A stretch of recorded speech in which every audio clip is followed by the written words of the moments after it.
Icebreakers to the rhyme of the Frost Maiden. So, bit of a development last week. You learned where possibly Valine's Professor Orb was, and the codicil of White. You followed the trail using the Angajuk the whale to cross the sea of moving ice, and came across this island, which, if nothing else, is incredibly cold. And you managed to navigate off the whale, which wasn't as trivial as it sounded, because this broken dock that you found was giant-sized. But with the help of Angajuk, you managed to get back on. And the one thing you immediately noticed about this island is that it is cold. If you thought the rest of the Icewind Dale was cold, this is another degree or two, even lower. Very, very cold here. And where we picked it up, just do one thing.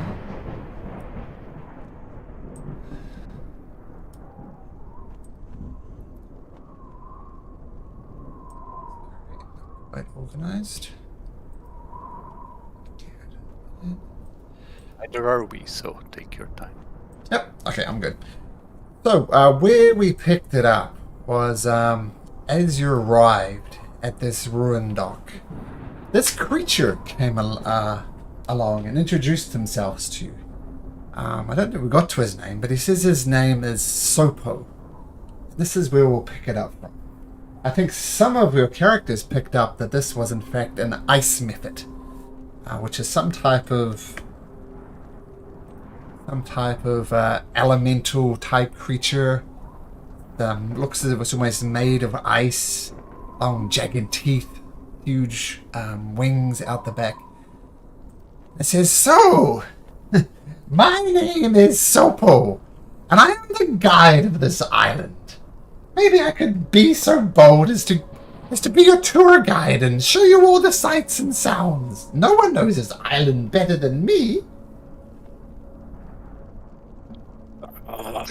Stella's going to speak up and say, who is your master? Why do you offer to guide us? I have no master, but I'm just so completely and utterly bored. I've been on this island for as long as I can remember, and quite frankly, you're the most exciting thing to happen here in many a decade. So I would just love to show you around the island, if nothing else, to relieve me of this inevitable boredom. Do I sense if he's genuine about this? Genuine about what? Being bored? Or? About wanting to, or let's say, yes, his intentions to show us around, and that just him being bored, yeah. Okay, or if he has ulterior motives. Hard to get a beat on him, but he is.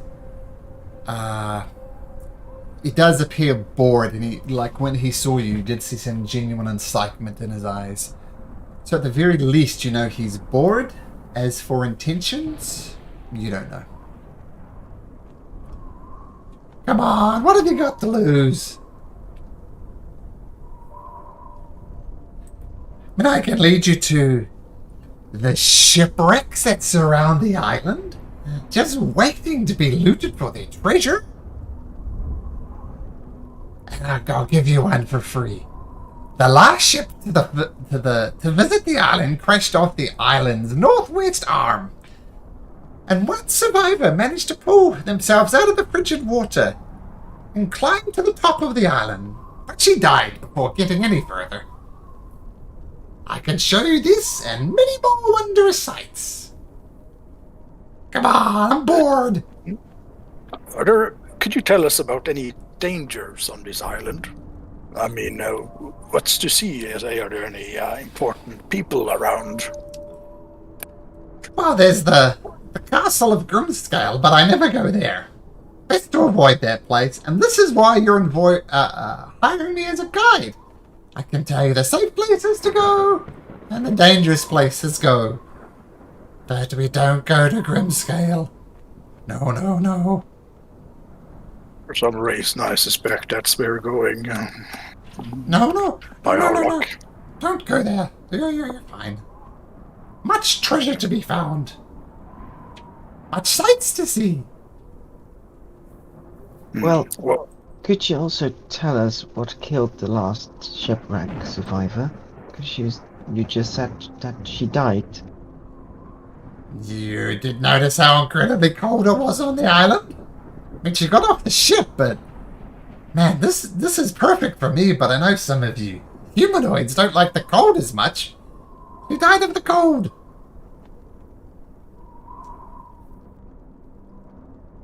Okay. Well, guys, do we want to check out this shipwreck? well, I suspect we need to find some way to keep us even warmer than these winter clothes are doing. Ignis, you don't look so good. Are you okay? Pretty cold. No, I'm fine, I guess. I have winter clothes. It's just really colder here. I do it. Anyway, if we get cold, we can always cast the dome spell and just warm up a bit. I almost wanted to say chill out, but no. I mean warm up.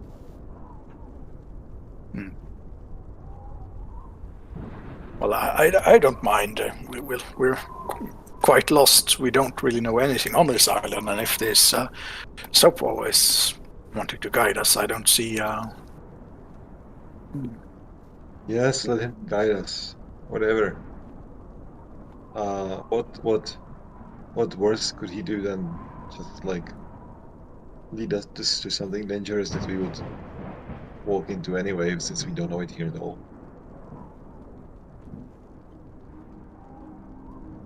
What would you like to see?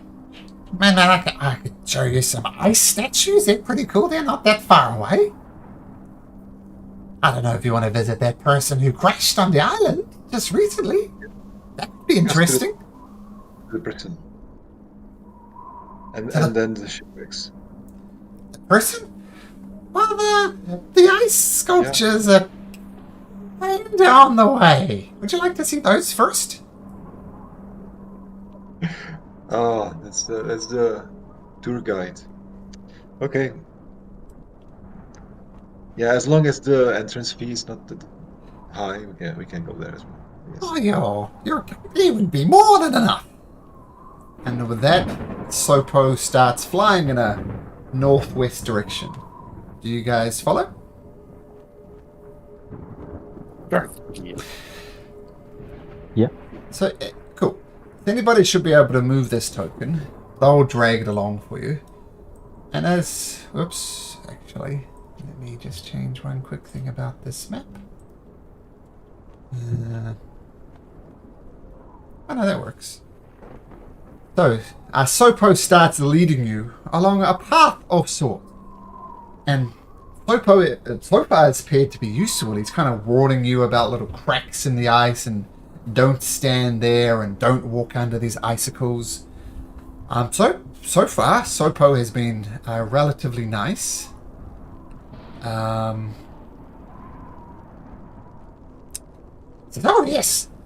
So the ice statues. So follow me. You keep on following Söpo, and if nothing else, once again, the cold here is just dreadful. Yeah, and this whole island is covered in a layer of fog, which is why you can only see what that little marker sees. But Söpo continues to lead you around the island, once again pointing out things, pointing out that this here now used to be a lake, long before things got too cold. So that was a nice lake, lots of nice fish in there. And it continues leading you around. I'm gonna ask Söpo, did people used to live out here, you say? Fishers? Let's see how wise you are. Did you see the... Did you see the docks? Did you notice anything unusual about the docks? Well, they're quite big. Giants, frost giants, perhaps. Ah, yes, this was indeed the land of the frost giants. Everything here is giant size. And just reloading it. Yes, giants used to live here. Big frost giants. And there used to be mammoths as well. Really, really big elephant-type things. They were huge. But no mammoths or no giants for a long time. What drove them away? I don't know. But they're all dead now. I can show you some frost giant skeletons if you like. No, that's okay. We've seen enough frost giant skeletons for a lifetime. Okay. So, Well, do they have any equipment still on them? they got these really big axes, but that's about it. Okay. We can't use those. And Söpo keeps on leading you around. There are these ice statues. And I'll explain what you see. So through the blowing snow, you see a grand assembly of ice sculptures across a snowy field at the foot of a mountain in the center of the island. Closer examination reveals the sculptures are completely faithful to their subjects. Bear, elk, saber-toothed tigers, wolves, yeti, white dragons, and other creatures of the north. And as you get a completely closer look, Theodore, I mean, to say that, just with your eye for detail, to say that these statues are good would be a vast understatement. When you look closely at the tigers, and you can see the individual hair on each of these tigers. And you look at the yetis, and you see the long hair on the yetis. It's tangled, it's matted, in exactly the way the yeti would look. So these ice sculptures, statues, just immaculate. How far away from them are we? Well, they're kind of all around. It's like, if you look around there, all those things are a statue, so you could be as close or as far away from them as you want. Let's say when Söpo points them out to you, about 60 feet away. Wait a second. Are these statues or are they just animals that people turned into ice? Söpo says, I don't know, I just know they're damn good. Can I don't know, find out somehow, like by looking at them? Yeah, make an investigation check.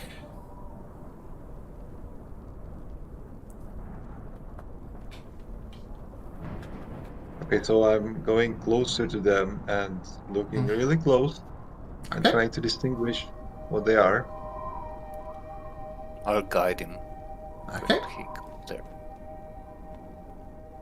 That means I get D4. Mm-hmm. Yes. So investigation and a D4. Okay, I'll roll it extra because I don't have it looked up yet. Okay. While he's investigating, I'll ask Stax, do you think you could take 10 minutes and maybe start detecting magic, see if you notice anything? Of course, that sounds like a smart idea. I'll start immediately. Good. Okay, So that so was I roll. detect. Yep, that was detect magic. Sorry, that you're casting Yeah, Yeah. As a ritual. as a ritual. Okay. So getting closer, keeping an eye out for detail. You look at the creatures, and it's hard to say. I mean, that they could be in fact just sculptures, or they could be frozen. You got it right up here close to them without touching them and trying to see through them. Because if they were ice, you could maybe just see through them slightly. But with all this fog and haze and snow rattling around you, hard to say. So they could be exceptionally good ice sculptures or frozen creatures. You don't know. Okay. And you casted Detect Magic, guys? Oh yeah, to detect magic, goes up, poof. And nothing out of the usual pings. Statues, whatever they are not magical.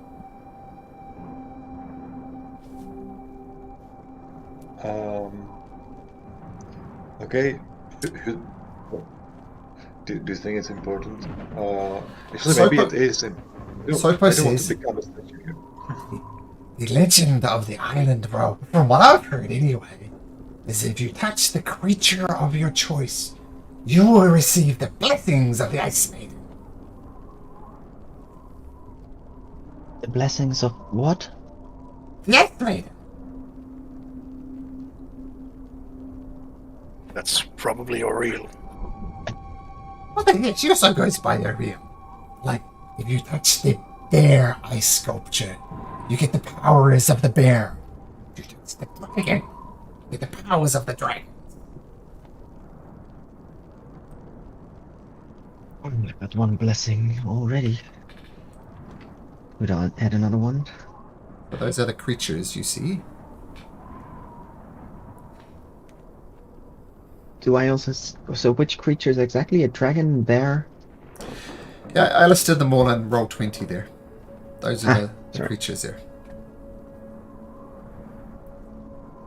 I think I Who would have touch one of the saber-toothed tiger. You're going to touch a saber-toothed tiger?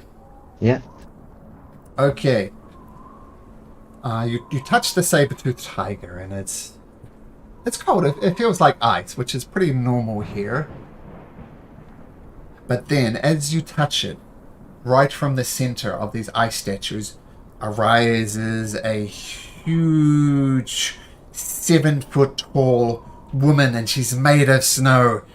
And she cries out, "Defilers!" And she points her fingers at them. I need everybody to make me a Constitution saving throw. Boy. Awesome. Did not expect that. Oh, I need to do one for Lean as well. Can't wait for us to level up to get the Flash of Genius. Oh, Like in Flash of plus Genius. 5. Yeah. That is a good one.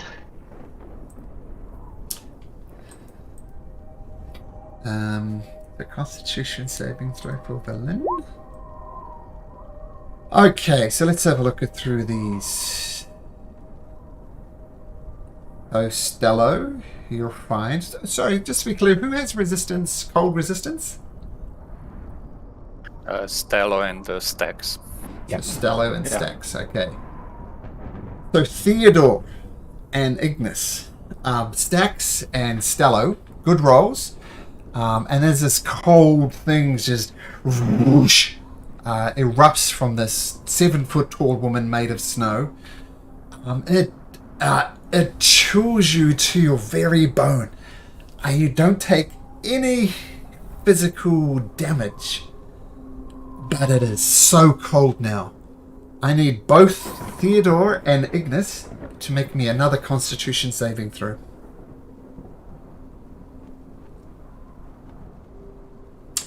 Nope. And yes, Ignis, you're fine. Theodore or not. Theodore, I need you to take a point of exhaustion.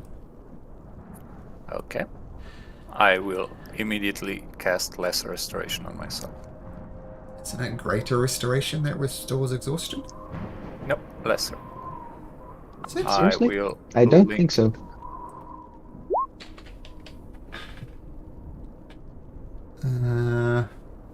Oh, Greater. I always thought it cured exhaustion as well.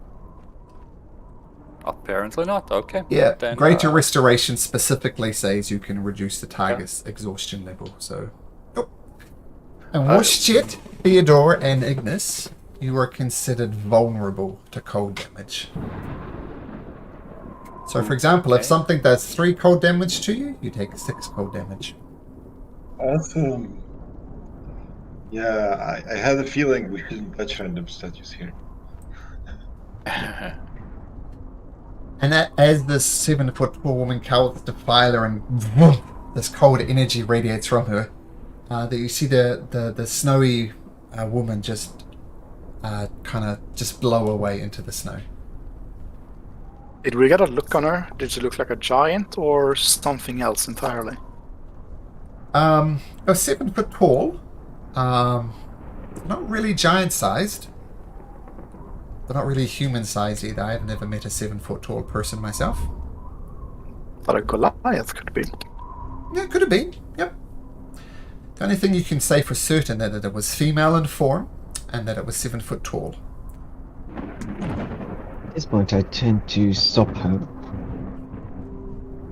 Well, did you know that was going to happen? I've touched the statues a million times, and when I touched the bears, I could run quickly. And when I crushed the dragons, that's how I got these wings. I apologize. I didn't know that was going to happen. I'm so sorry. And Söpo actually starts crying, and little crystals, like you see water come from its eyes, but then immediately turns into crystals and starts tinkling to the ground. I'm so sorry. I didn't know. I've touched it so many times. Maybe it's because I am not like you guys. Maybe it's just human. I'm so sorry. I didn't mean it. I'd like to... Is he if genuine? possible. Yeah. I'm fully distrusting of this one. So that was an insight, was it? Yeah. Yeah. Yeah. Oh, Yeah, Stack, Stello. Poor little guy. Can we all make an inside Oh, check? Because I I think don't so. trust him either. Nobody trusts my innocent little ice myth. I mean, Söpo, come on! 25 from Theodore. And who are we missing? Ignis. Stalo is at least going to kneel down and pat him on his head. So it's okay, we can all make mistakes. Completely Yeah, trusting of him. Ignis, Stello, and Rogue, the guy seems genuinely upset that this happened. And Theodore, you're looking closely at him, looking for signs of distrust or something, but he just seems like an upset little guy. Oh, sorry. So none of you sense any deception in this creature. I didn't know. So I can just you cry. said you got your wings when you touched the dragon? Look, you're my friends, and I need to be honest. That part wasn't true. I've always had these wings. I'm sorry. I just panicked. But and the ice method goes up and touches the ice dragon. Look, goes clink, clink, clink, clink. Look, I've touched it many times. It's never happened to me. And the only visitors I I've think- seen are people who've died on these ships. I'm so sorry. It's okay, little guy. I think, well, we are not exactly favored by your reel, I would say, these days. So, Okay. that could explain it. Okay. Oh, shouldn't I have disadvantage on inside check? Because I have an exhaustion level. Yes. I thought that was automatic, so I didn't. No. I just rolled it once. Well, put it this way. I can roll again, or it, Sure, well, you're not going to get higher than a 25, and a 25 didn't reveal anything, so there we go. yeah. Is Snuggles? Is Snuggles immune or vulnerable to cold, or immune to cold? No, just against the exhaustion. Okay, you need to make me a roll for Snuggles too, then. Okay. Nope. So Snuggles is vulnerable to cold as well. Is Shrubby still hanging out with you guys?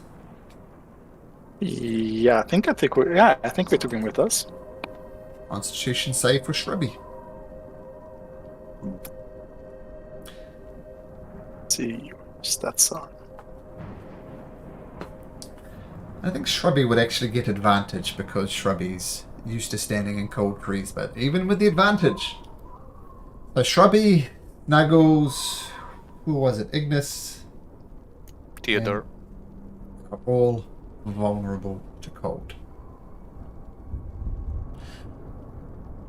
I'm sorry. I'm so sorry.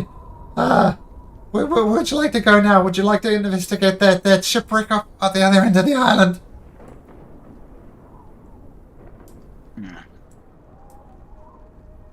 Sure. Is there anything of importance near these statues? There's a couple of shipwrecks to the south. They're kind of hard to get to, but I can show you the shipwrecks.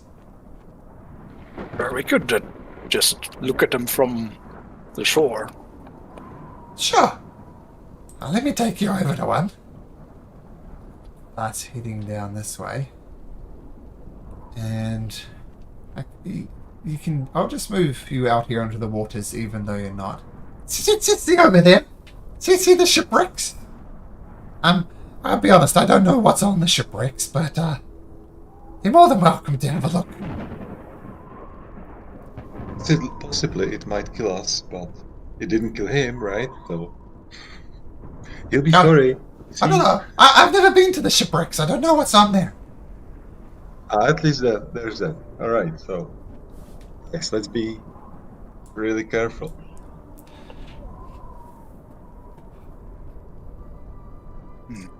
Is there any way for us to get there, even? How far away are they? 200 feet squares. So, about 200 feet. I should have prepared a water walk. Well, I'll remember that, at least. What time of day is it at the moment? It's still kind of midday. I don't think I have enough materials to build a raft or maybe a raft, but not a boat. So maybe we should come back when we're more prepared. Yeah. Oh, okay.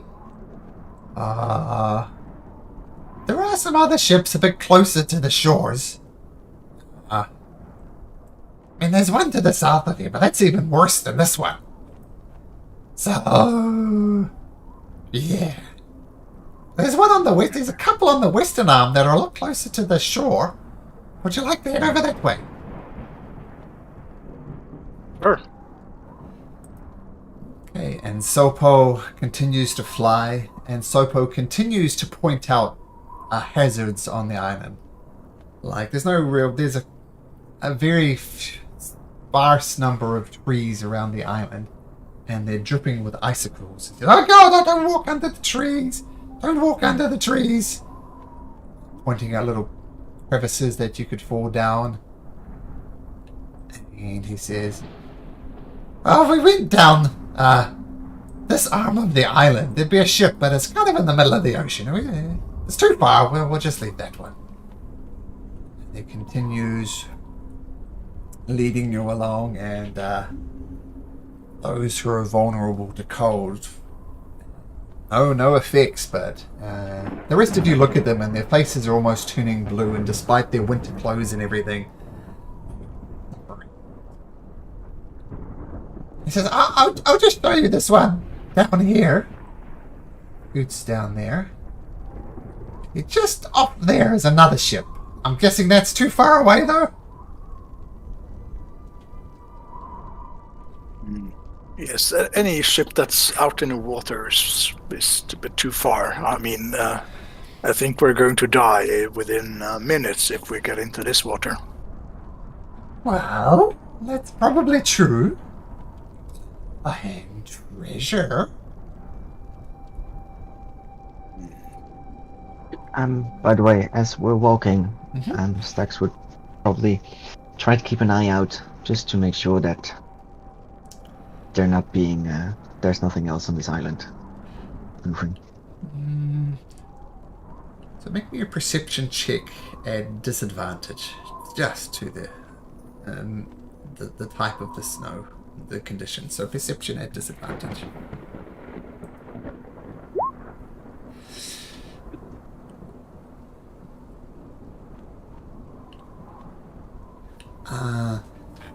You take a moment while Söpo's babbling about this, the shipwrecks and the possibility of treasure, and you just catch a glance out the corner of your eye, and you see a figure walking around.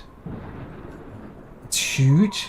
It's about 9 foot tall, and as you see it, it kind of disappears further out of sight.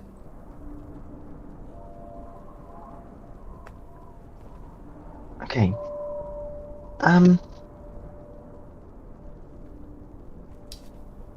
Söpo, Yeah.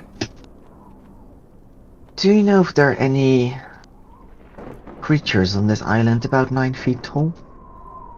Oh, that could be one of two things. It could be a yeti. It could be a ice troll. That'd be most of it. Yetis or ice trolls I've seen. One of those two. But I gotta say, there's one yeti. It's a bunch of... There's such thing as normal sized yetis. These are normal size, just, big creatures. But there's one even taller. Maybe 10, 12 feet tall.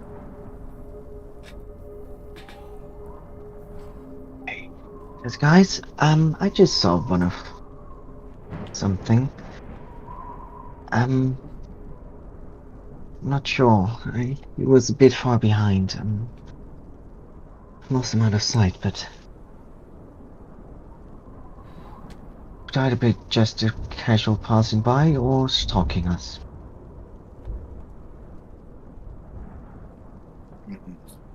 That sounds like bad news. Should we rest up here for the day or for the evening? How far in the day is it? It takes a while to get across this island. It's maybe 3 p.m. now, something like that. Oh, okay, so nowhere near evening. Okay, no.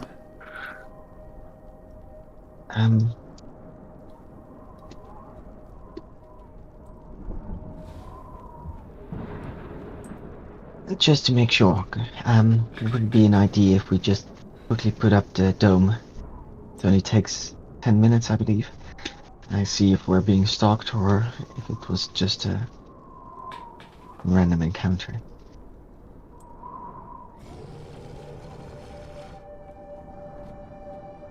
I guess, would that be okay with you? Yeah, no problem. I'm a bit exhausted already anyway, so I would appreciate some rest. And some warm air inside of the dome. Exactly, the magical country place. What else do you want in these places? It's perfect. Guess some hot soup. Yeah, I guess our method friend will prefer to stay outside. Hey, cold doesn't bother me. The cold doesn't bother me anyway. Well, if you start doing that, I'm gonna have a quick look around. And with that, I will stealthily approach the place where I saw the 9 feet tall creature lost. And Okay. Make me a survival check. I want to do this stealthily, so I think a stealth check as well. Okay.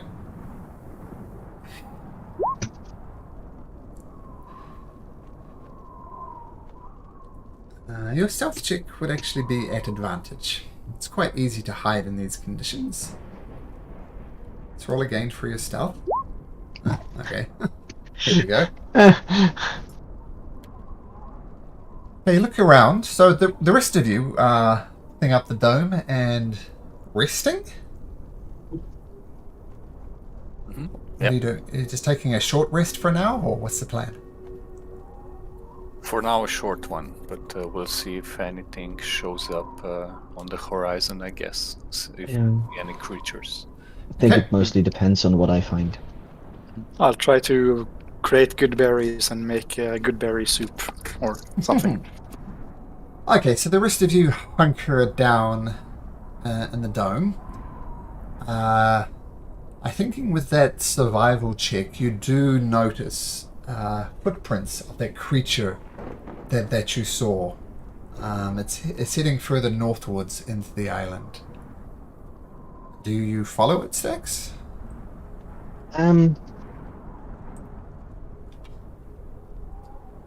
Yeah, I'm gonna quickly, just to make sure that it's not coming back and that it's actually just leaving. Okay.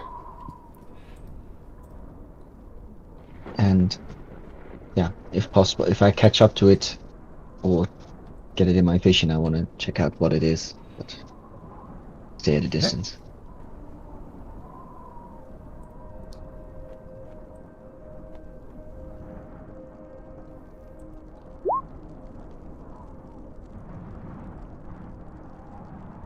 Okay. Actually, let me just do one quick thing.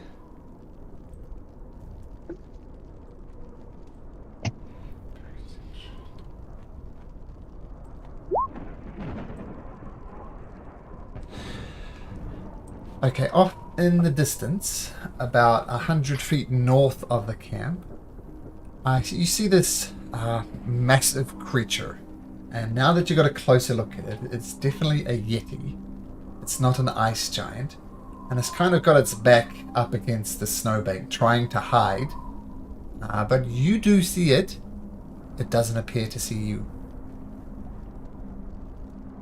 And it's just staying in position. Yep.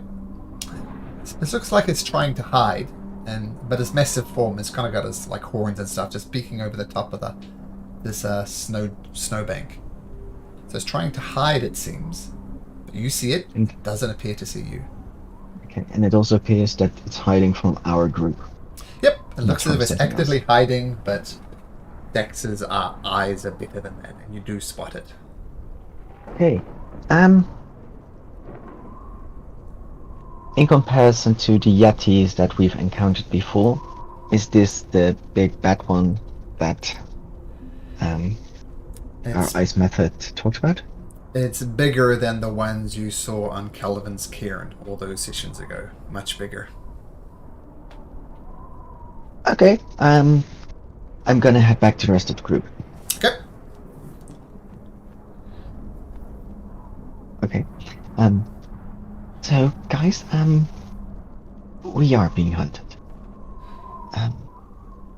It's big, it's kind of intelligent, not very stealthy, but it does know. Probably setting up an ambush for us, or tries to catch us unawares. What do you suppose we do? Should we get it while it's still unaware that we know its location, or avoid it? I'm not sure. I assume the 10 minutes has passed and the dome is set up? Yep. Well, one thing I could try to do, it's a bit risky, is to lure it towards this dome, and then if it gets closer, we spring it from inside the dome and bombard it, but...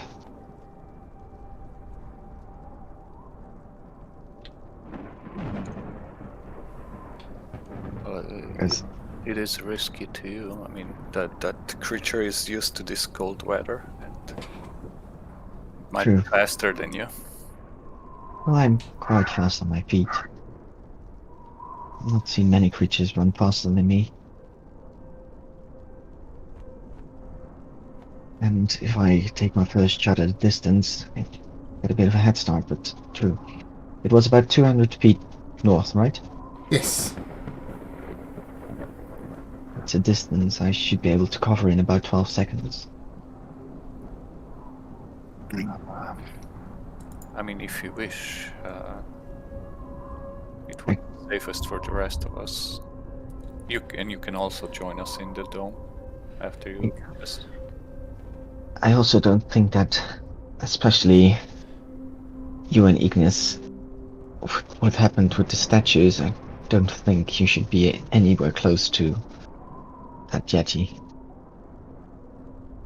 Well, just keep in mind you cannot enter the dome one. As long as he was there when it was cast, I think he can re-enter it. Yeah, I'm not sure. I believe so. I think you can just determine who is allowed to enter and who isn't.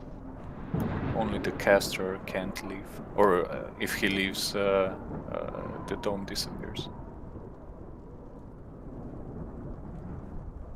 And just to be clear, I'm a guide, right? I'm not a fighter, so I want nothing to do with this ICT. And Söpo kind of flies about 50 feet away and sits on a snowbank and just waits patiently. Yeah, didn't expect anything else from you. But I'm a that's guide! I'm a guide! Come on! okay. Yes. If anything happens, just stay clear of the fight. Stay safe. Okay. They kind of burrows down into a snowbank.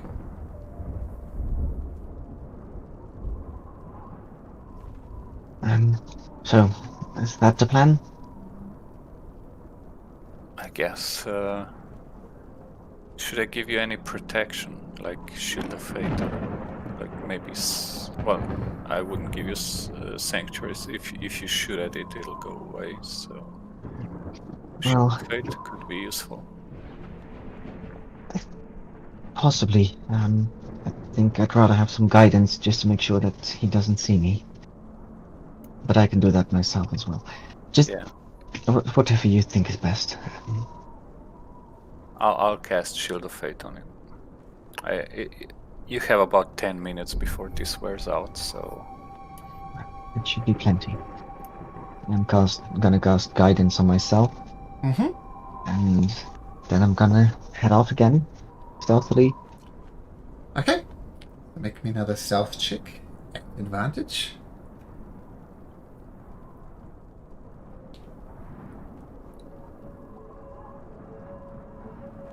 Okay. So quietly. Quieter than would seemingly be humanly possible. As Dax, you get your arrow ready, and you sneak up, fearing very confident in your ability. Look to the snowbank where this giant yeti was. It's not there. I'm gonna search for its tracks. Okay, make me a survival check. I don't know if I said this before, but it should be a disadvantage. Disadvantage? Mm-hmm. When you're trying to track people through a blizzard and the snow's coming down. You do find them though, and it's heading north, away from you guys.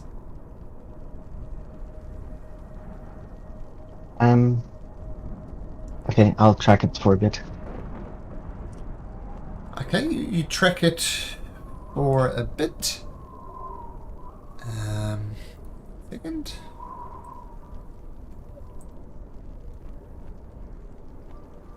There.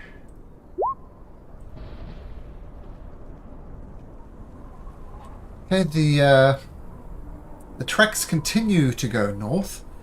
You're like 400-500 feet away from the party. Do you keep going? Yeah. Okay, make me a perception check, but at disadvantage.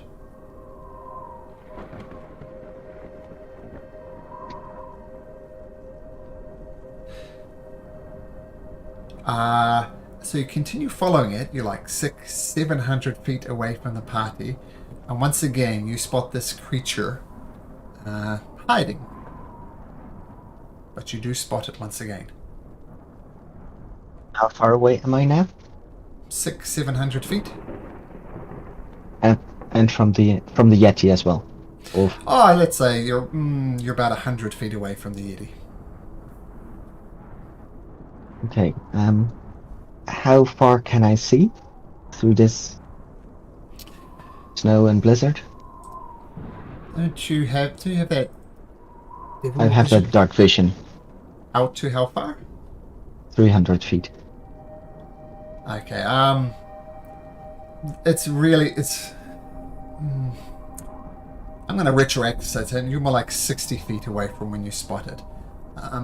Your extremely long dark vision doesn't really help, just because of the blinding snow. It's useful for seeing in the dark, but the limiting thing is the fog and the snow. So you're about 60 feet away from when you spot this creature. Your extremely long dark vision isn't very useful in this instance. No, okay.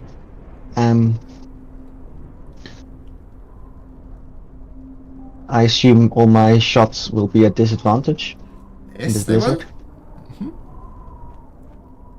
Mm.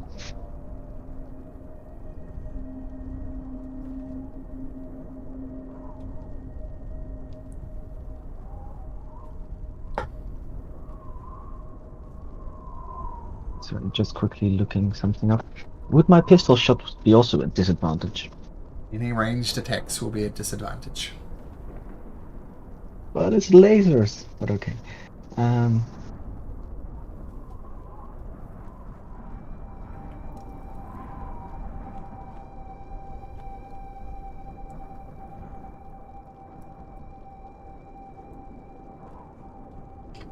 I'm just gonna sit still for a little bit, just to see what it does.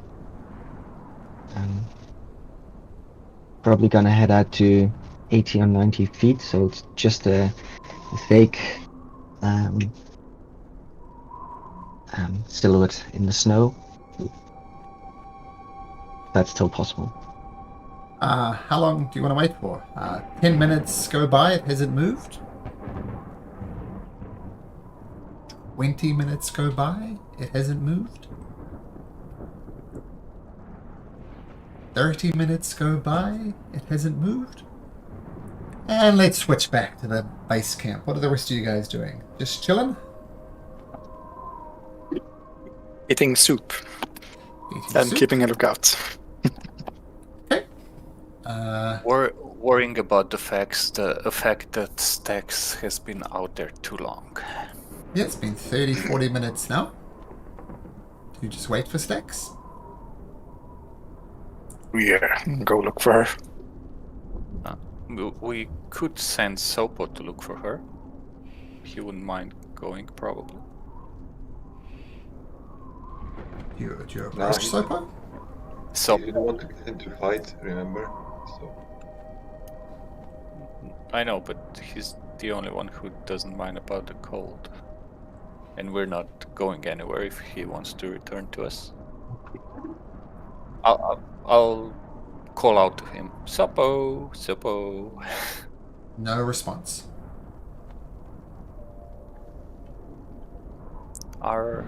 Your Majesty, the greatest guide in the world. Söpo, would you please appear? By Theodore's pleading and compliments, Söpo does not appear. You see the snowbank where he disappeared into, but no response comes from that snowbank. I'll walk over to the snowbank and knock on it. No response.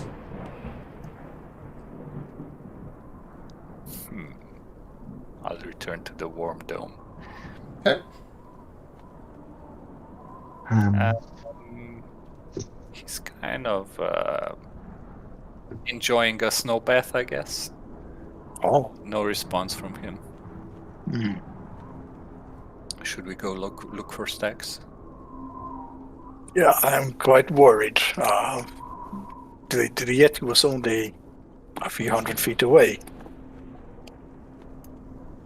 She should have been back by now. I think we should look for her. How are you going to look for her? Just trying to follow her tracks, or what? Yes, I'm going to activate the dragon shape, or starry form of the dragon, to give myself advantage on wisdom survival checks at least, and see if we can find Stax. Sir, how many minutes are you going to look for Stax? I guess if it depends if the rest are coming. I would come along.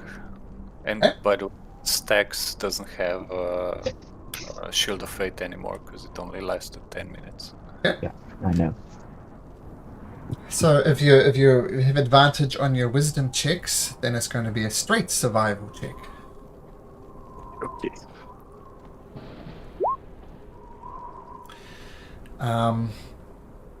Only lasts for 10 minutes though. Yeah, you follow the tracks for a little bit, keeping a close eye on the ground. But you know your friend is incredibly stealthy. And you follow the tracks for about 100 meters, and then poof, they're gone. Do I sense if there's been some sort of combat or a struggle? Explain to me how you would do that. Blood or large marks Pieces in the of snow of Stax. something moving. Yeah. Like you Something saw moving about, crashing in the Jax's snow. head rolling back down a snowbank, you know that would be a sign of battle. But you don't see any blood, any scuffles in the snow, nothing like that. I guess that's good. What do you guys think? Should we keep looking for her? It might not be the smartest idea, but should we call out to her? We might attract attention from something we don't want to attract, but we don't know where to go, right? Yeah. In this fog and snow, it's hard to see anything.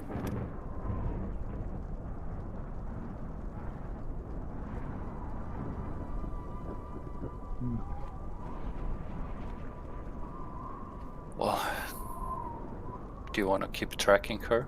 Maybe find some tracks away from here. Maybe we can move like 50 feet in one direction, 50 feet in another, see if we can find anything. Yeah, let's do so. I'll cast Pass Without a Trace, so you can be stealthy doing it. And I'll cast Invincibility for Wisdom on Stella, so he has advantage on Wisdom checks. Okay. I already have. Oh no, if it's been 10 minutes, then I won't have. So yeah, nice. Okay, so make me stealth a check, all those who are stealthing.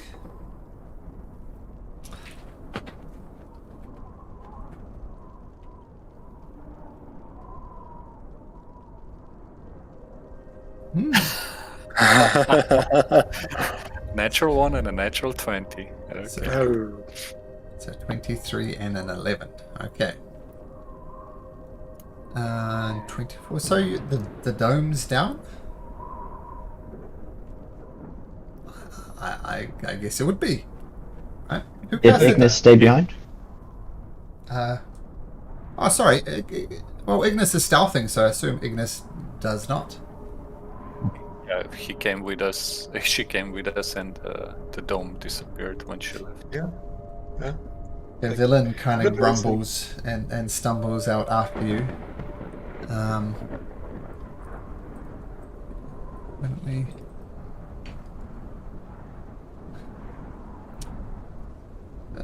Villain is not a giant on the island. I'm just keeping her here for quick access. So she will make a stealth check. She rolls a 23. So you're going through searching for the traces of snacks, kind of doing a grid pattern. And you're searching through, trying to do stealthy. Theodore keeps on falling down into snowbanks. Söpo, Söpo hasn't joined you. So without Söpo pointing out things, Theodore, you're struggling to get through there. And tell you what, let's make a group survival check. So everybody who is looking, make a survival check, and yes, advantage for that thing.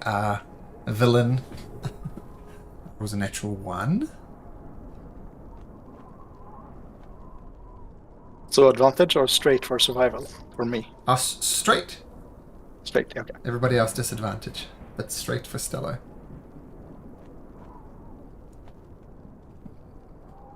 Okay. You're looking around for a good 20 minutes. There's no sign of stacks. I assume now. Yep. So after how many minutes did they start searching? But they cast the dome up, search for... They're about 30 minutes. From the time Stacks left the camp, it's been 30 minutes. Okay. And Stacks, you're 40 minutes. You look, and make me a perception check at disadvantage, Stacks.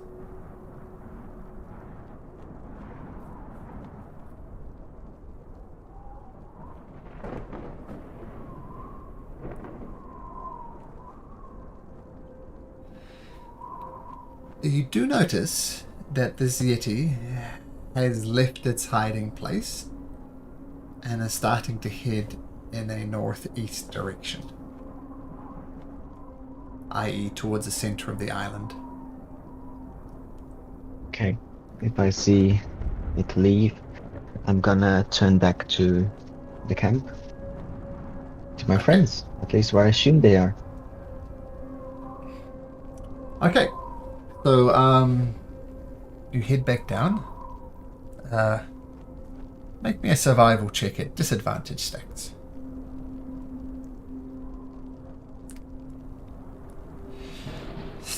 Hmm. 13. Okay, you're looking around and you get lost and you don't know where it is. You go try and find the dome. You can't find the dome. But then you hear Theodore give out a little yelp, and then you hear a little crash, and you immediately go over and see that Theodore has fallen down a snowbank with his very unstealthy natural one. So in this case, Theodore, that natural one actually worked to your advantage, because you're so unstealthy that Stax actually finds you. And all of a sudden you feel a tap on your shoulder. Why did you leave the camp? You were gone so long, we were worried. We went to see where you are. Okay, the Yeti had moved, and I was just taking out to see what it was gonna do. It appears to have left further northeast to the center of the island. Hey, what are you guys doing? I was having a sleep and now I see Theodore falling down holes. Why did you leave me behind? I was having a snooze. Come on. We called to you when we were leaving and you didn't budge, so... I'm a deep sleeper. Apparently. I mean... Now look, Theodore has fallen down a hole. If I was here, this would not have happened. So in the future, when I take a sleep, I'd appreciate if you wake me up before you go falling down any crevasses again. We tried to. How are we supposed to wake you up if you're so deep asleep? What? You don't know how to wake people up? Give them a shake. Okay, we'll try next time. I mean, I'm just trying to take care of you guys, right? You're not helpful. So anyway, what are we doing out here anyway? We were looking for Stax. She was gone for a while. Good to see her safe. Well, there was this big Yeti, you know, and... Oh, I told you about the big Yeah. Yeti. Best to keep your distance. Well, we figured it might be best to take it out before it takes us out, so that was the plan, but it's gone now, is it, Stax? It appears so, but the first time it moved, it laid another trap for me. Luckily, it's not very stealthy, but it's still quite strange. Söpo, do you know if the Yetis have like a cave where they live? Could the Yeti be heading anywhere specific? Well, there's some caves kind of to the west of the center of the island. I don't go in there generally myself, but there's a good 7 or so caves. Maybe they're in there. I tend to keep away though, because it's a bit close to the big castle in the center of the island. By the way, Berlin, Yes. could you describe Nas Lantomir to our dear guide? Maybe he has seen him.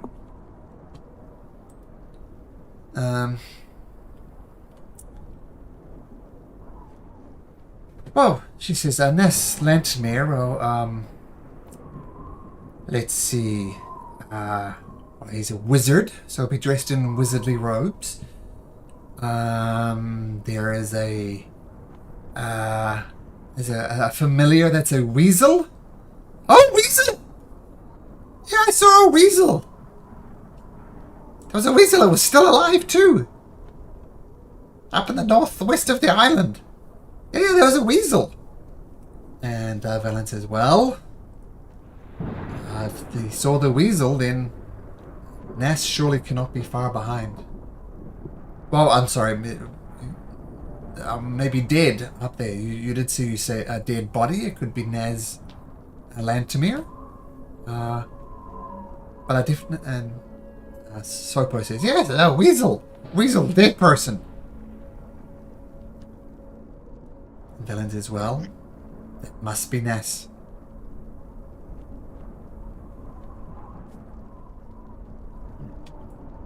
Strange, but that seems to be our direction. Should we head there?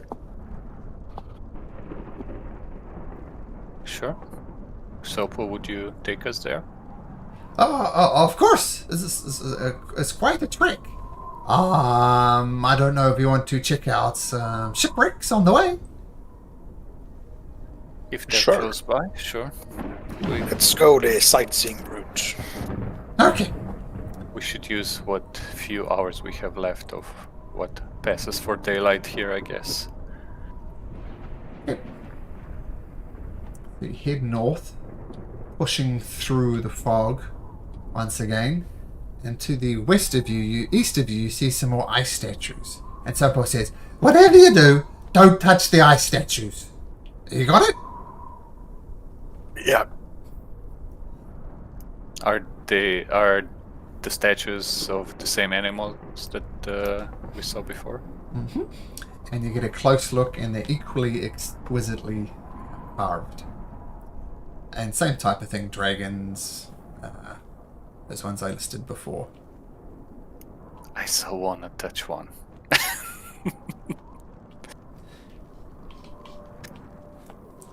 I mean, you can if you want to. I mean, I feel good when I do them.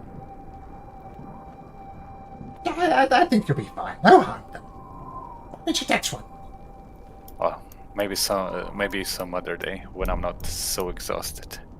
Sure. I know where they are now. Okay.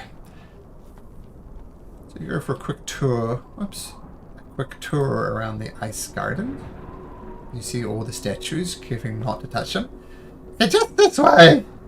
And Söpo continues to go down this arm of the island.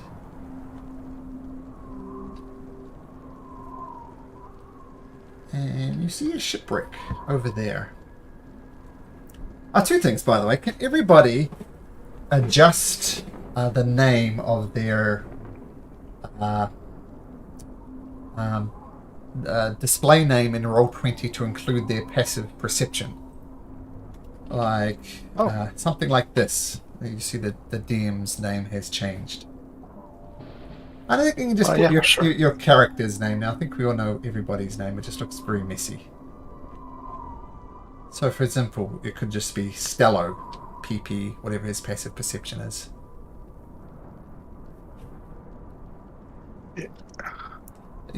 Yep, there we go. Perfect. So you go to the cogwheel and Roll20, then just underneath that is display name. Yes. There we go.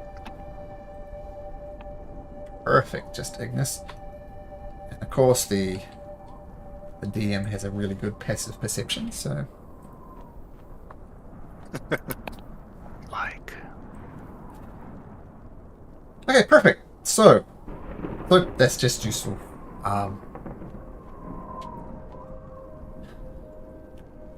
What you do notice as you're approaching is there's a ship.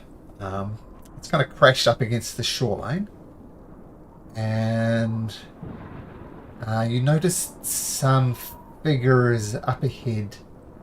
You're still a good 200 feet away from them, but you see vague figures moving along the shoreline. Maybe 5, maybe Humanoids? 6. Humanoids, yep. But that's all you can tell from this distance. Oh. We should be careful, but these people might be in need of assistance. If they're people.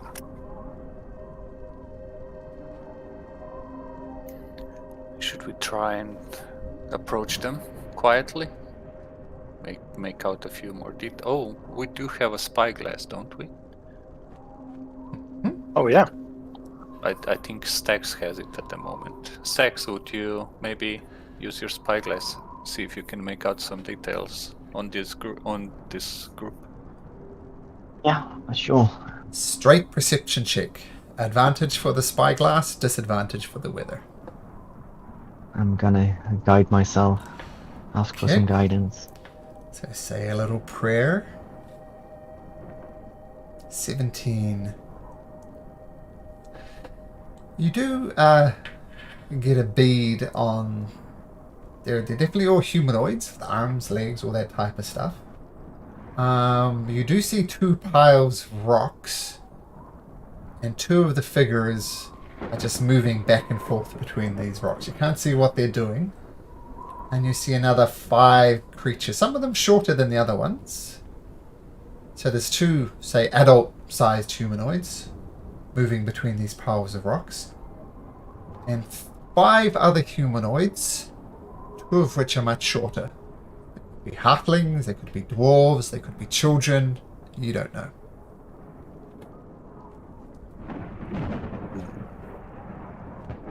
Should we sneak closer? Stax can go ahead of us, maybe warn us if anything weird is happening. Maybe we should stay 50, 60 feet behind her. Sure. I can do that. Although I don't really have a way to get a message across to you, but we could also just stay as a group. Stella, could you use that way to mask us again? Yes, I can. When we are ready to go, I'll cast Pass Without a Trace.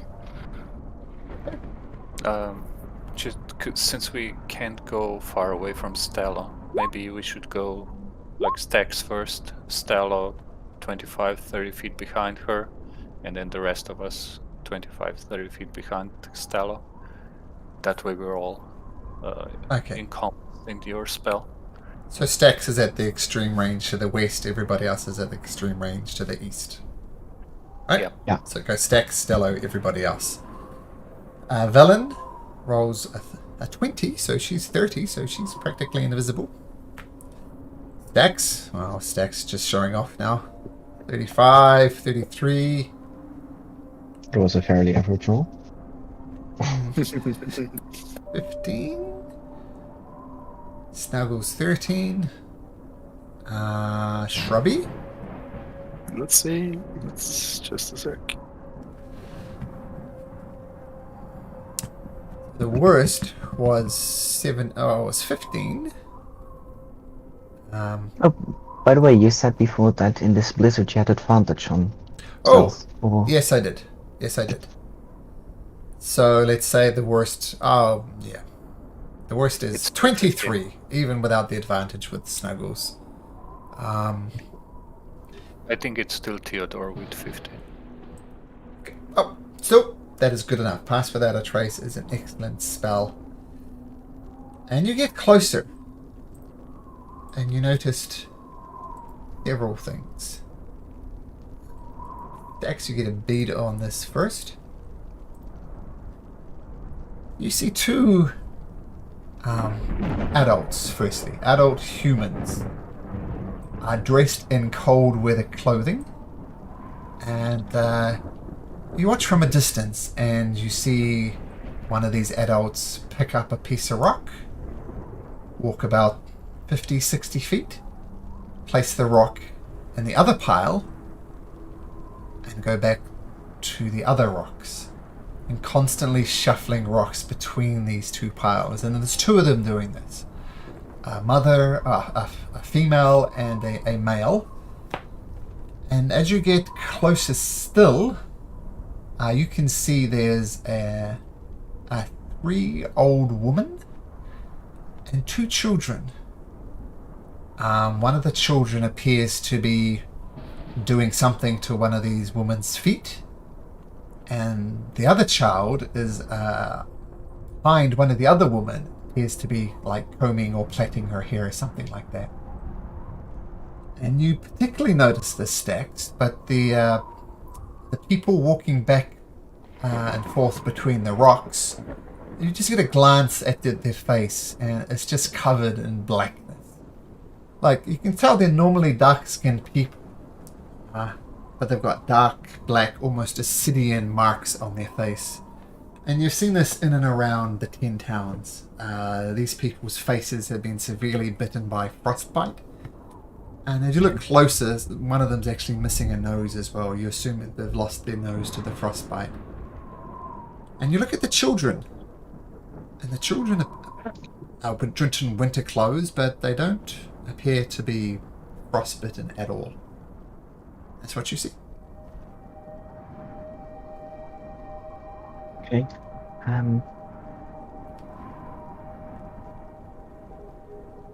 I'm gonna step out and greet them, at least one of the adults, and say, "Hello, the name's Stax. We're looking for some people on this island. Have you perhaps seen them?" And they look at you with very blank eyes and says, "You're best talk to them over there," pointing towards the old ladies. And they continue to their mindless task of moving the rocks back and forth. Okay, with that I'm gonna wait for the rest of the party to catch up. Being as Stella is doing friendly talk, I guess I move up next to her and wait for the others and give my greetings as well. You have all approached from this direction. I guess Stax was a little bit further ahead. So yeah, feel free to approach. Do what you like. Yes, come over. We're harmless. Come over and have a chat. There's one of these older ladies. I'll ask Waylon, what do you make of this? Why, I don't trust those ladies. They have little children attending to them, while what I assume are the parents are doing mindless tasks. I don't trust this at all. Do you think they're under an enchantment spell?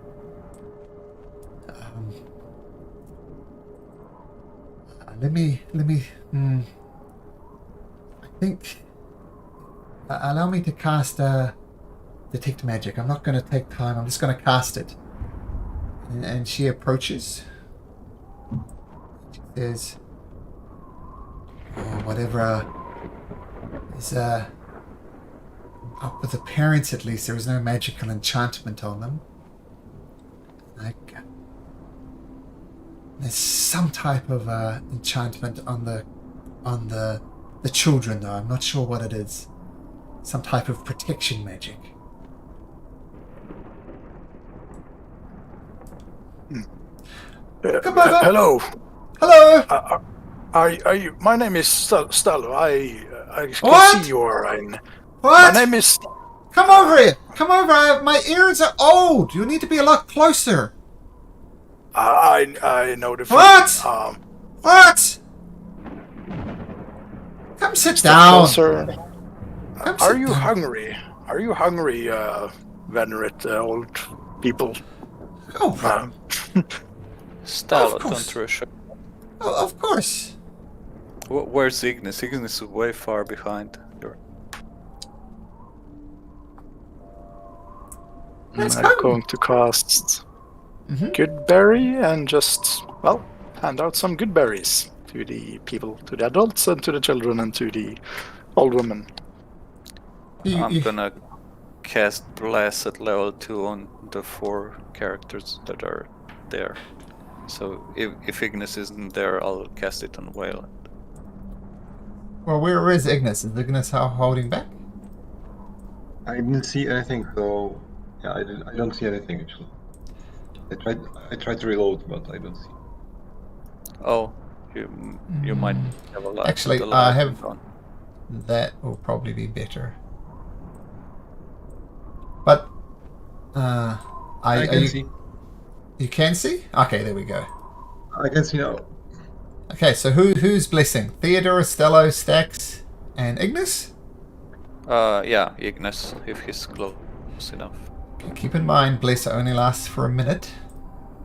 Yeah. Oh yes. Well, we don't see a lot of fresh fruit around here, so thank you very much. It's delicious. And you hand one to the children, and they look at the old ladies. Yes, you can take one. And then the children gobble them up. Then they go back to you can see one of them now is plaiting one of these old ladies here, and the other one is filing the toenails. One of the old ladies. Who is affected by the cold? Is it all of them, or just the children and the adults, or just The old adults women, or... are severely frostbitten. Children are not frostbitten at all. And the old woman don't appear to be frostbitten either. Just these two people up here who continue to go back and forth. So, who are you people? Why are you all the way out here? Well, we make this our we make this our home, says the old lady. This is what we do. It's a simple life, but we're fine. We get what we need. We go fishing every now and then. Cold doesn't affect us. Everything is good. The cold doesn't affect you. It's freezing here, and I'm a Goliath. I'm sorry to hear that, but we do. And this poor family to wreck themselves on the island, but we take good care of them. You take care of them. Who are you? Well, I'm Olga. You can call my friend here Nanny, and this is Annette. Pleased to meet you. These children, I'm not sure what to say. How come you aren't affected by the cold? And how do you even live out here? We just got lucky. It's just in our genes, I guess. Doesn't really affect us. And we go fishing every now and then, get some delicious fish. You do see kind of piled on the dock here a bunch of fish in various states of decay and various states of eating.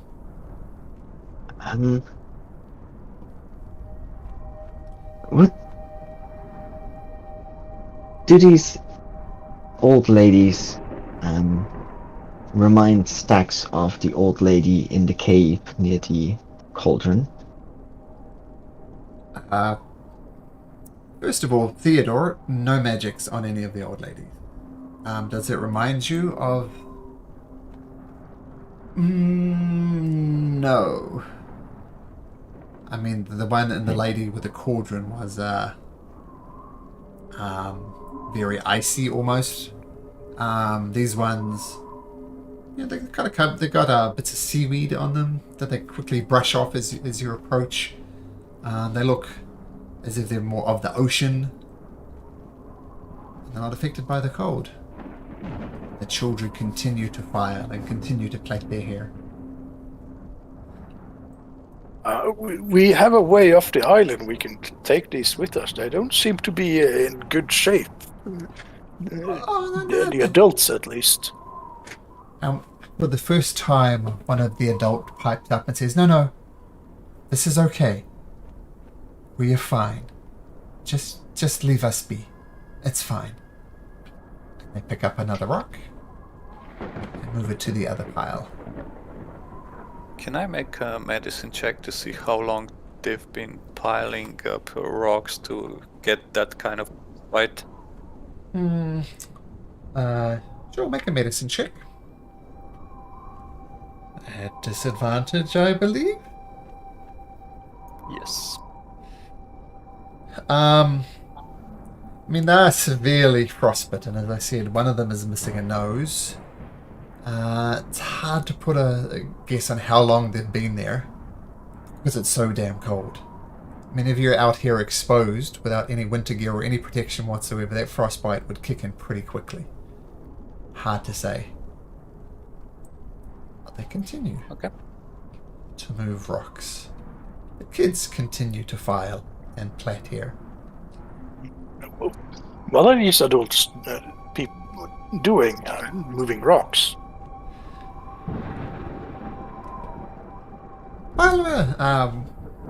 Well, Olga piped up and says, Well, we need the rocks moved, and they seem more than happy to do it. We didn't like them over there, so we'd prefer them over here. And you're perfectly happy to do this, right?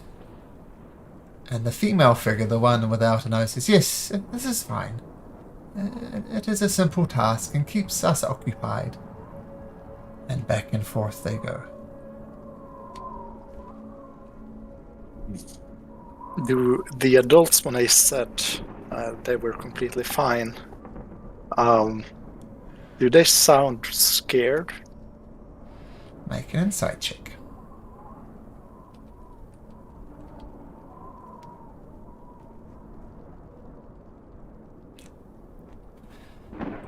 They are not scared,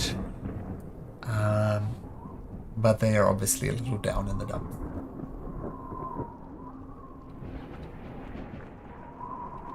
But not scared.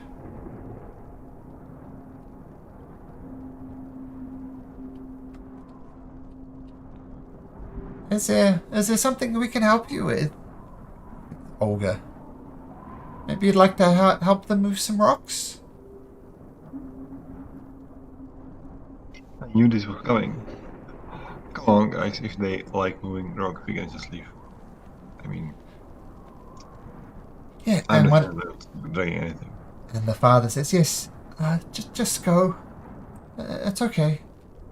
We're fine. Just leave, please.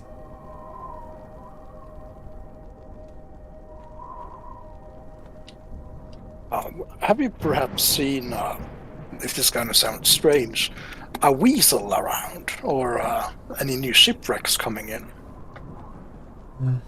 No, haven't seen any weasels, sorry. Kind of an odd thing to find on a frosty island.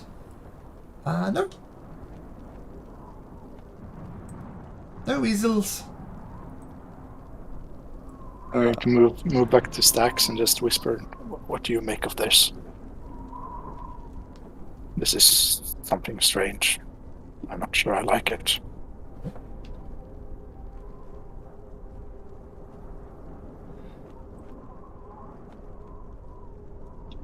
It seems almost like they're keeping the kids hostage, and that's how they make the parents do the work.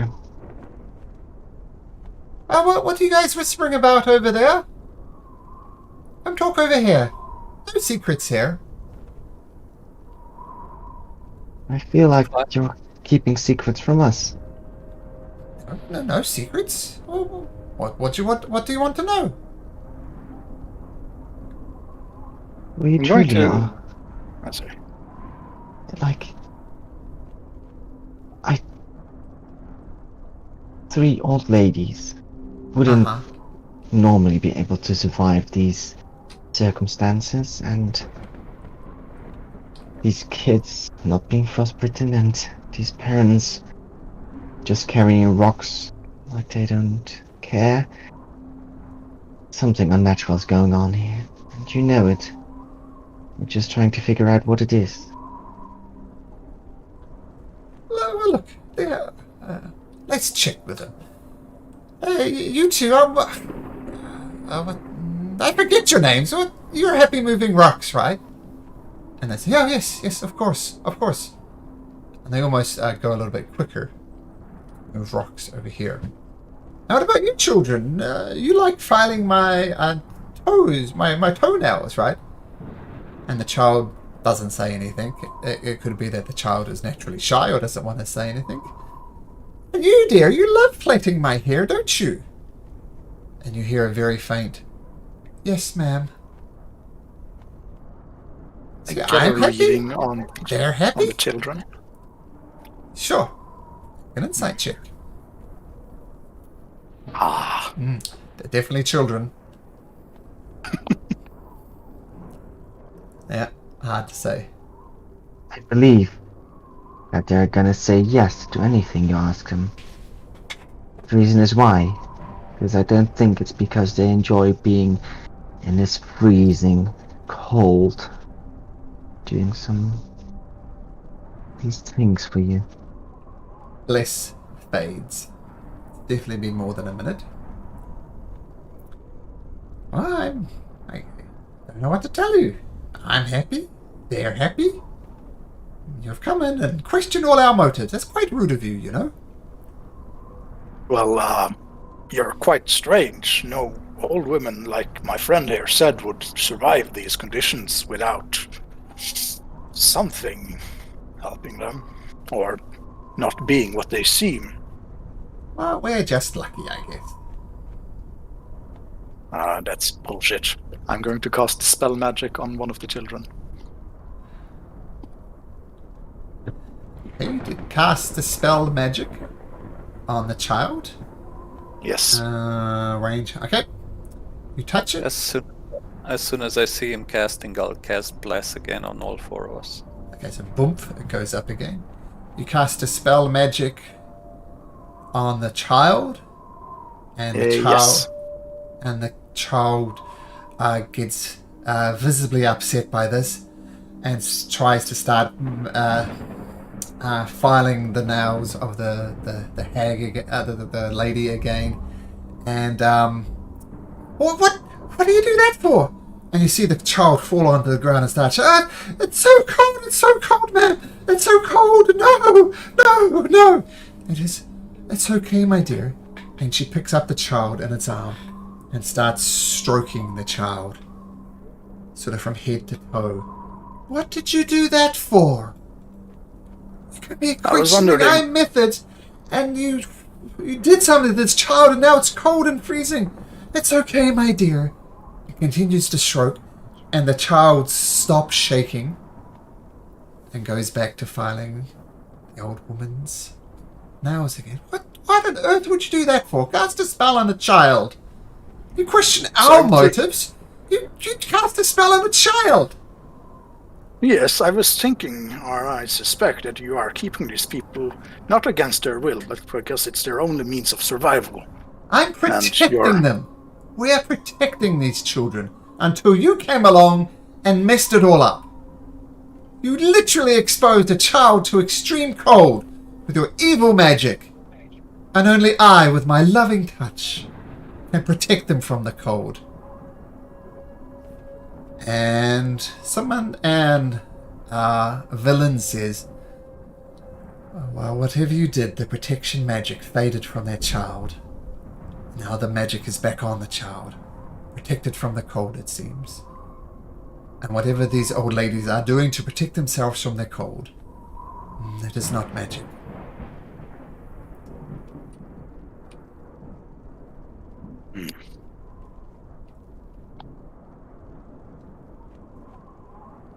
So, and the lady without her nose is just go.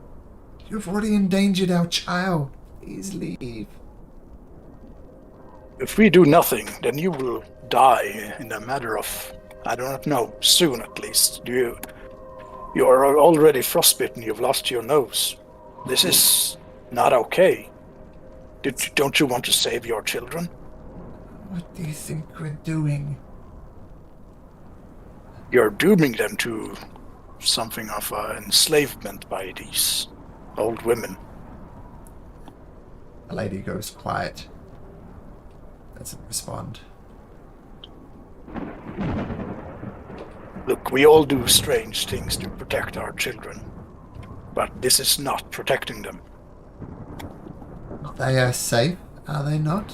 They are protected from the cold, are they not? Yes, Eat? for a while, and then what do you think they will do with them? What purpose do these women have with the children?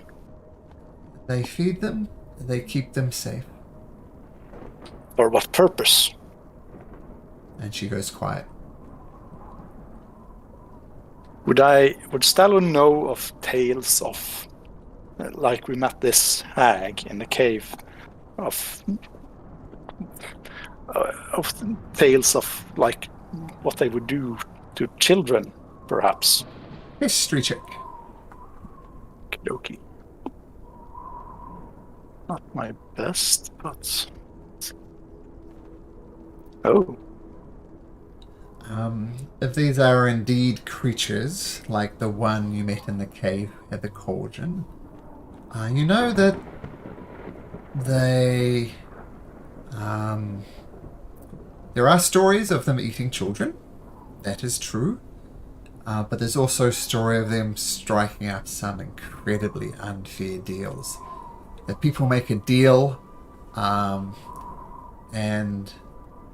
they kind of manipulate the words of the deal, and it ends up the person making the deal is in a lot worse position than when they started. So, for example, I have a sick child, and you take it to an old lady, and there heals a child, and says, "You need to just go get me some simple firewood." And they go to the firewood, and the firewood is owned by some giants or something, and the giants won't give them the firewood, and they're endlessly searching for firewood and never finding stuff. So, twisted deals like that. And Olga says, "So we're fine. The children are fine. The parents are fine. Why don't you just leave?" I cast message to Theodore. So secret, so nobody can hear it. Mm-hmm.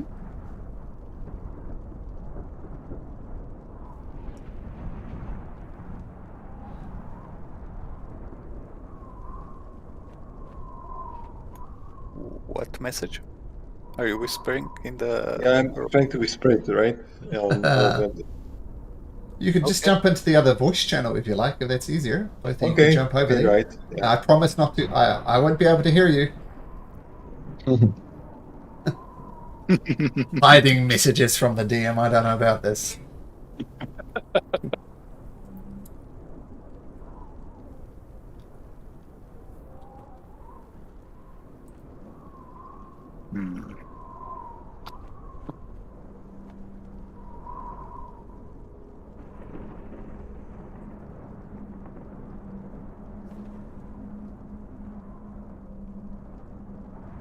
Oh, this is a long message. Yeah.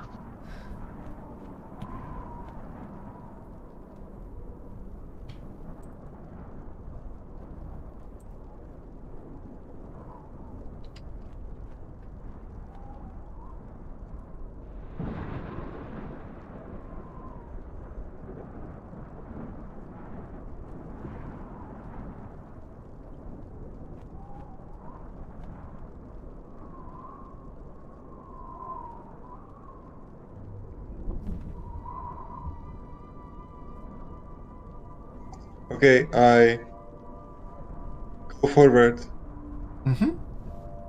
and I start talking to the ladies. Oh, hello. Hello, I've heard a lot of things about this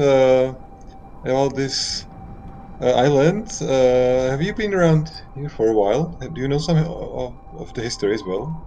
Oh, we tend to stay in our little area here. We have fish to eat. We can melt some ice to eat. We haven't really travelled around much. We have everything we need here. We have company.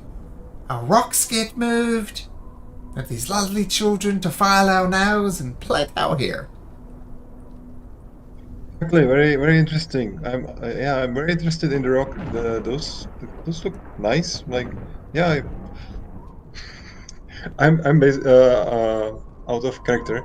I'm basically trying to delay them by talking about stupid things. Okay. If you like, you can make me a performance check to see how well you're Okay. engaging them in mindless chatter. That would be easier than actually doing it. Okay, so let's roll for it.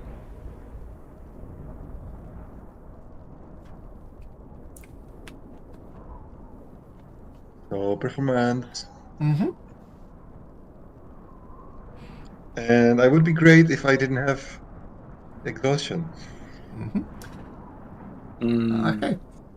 Well, Ignis is attempting to distract these old women. I suspect a plan is afoot. Yeah, I'm trying to distract them for at least like 50 seconds. Because... I plan to grab the children and run to Theodore. Okay.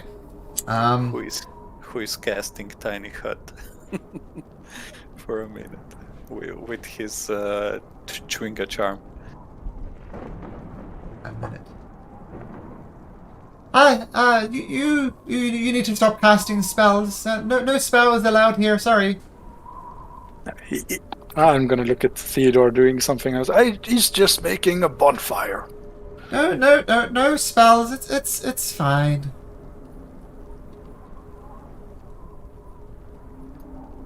And she picks up a rock and throws it at Theodore. Make me a concentration check. Hello. Okay. Which will be a Constitution saving throw. At this point, Stax would take out her shield, just because she's feeling something about to happen. Mm-hmm. Sorry, without bless. Yeah. Do we still have bless on? No, with Bliss. Not sure With Bliss, how- yes. No, Bliss is still Okay. up. Roll me a D10 though, Theodore. If combat does ensue, you're going to have 2 rounds of Bliss. So the old lady throws a rock at Theodore. Theodore, it kind of clonks you on the side of the head. No actual damage, but you do maintain your concentration again. And then she picks up another rock, throws it at Theodore again. Stop casting that spell! Make another Constitution save.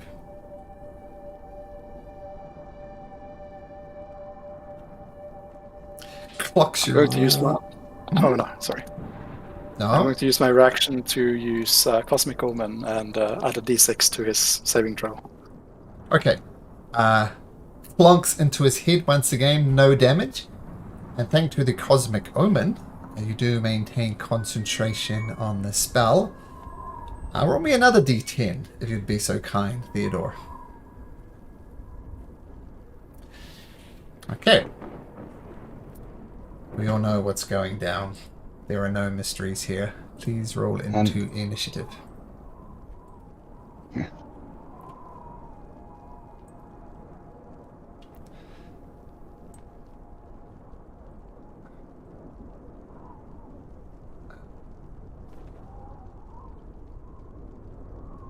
Oh, there we go.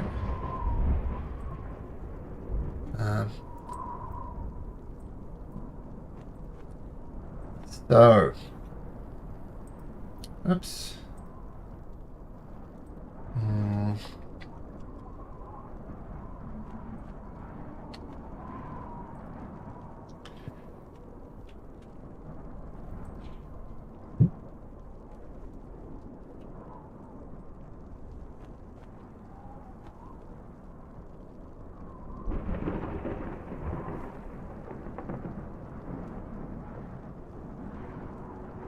Okay.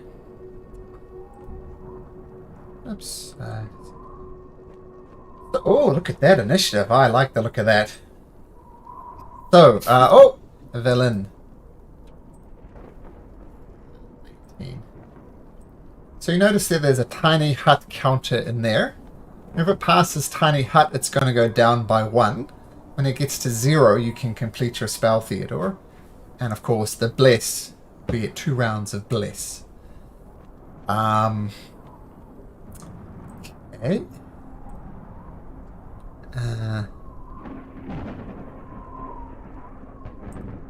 Just 1 second.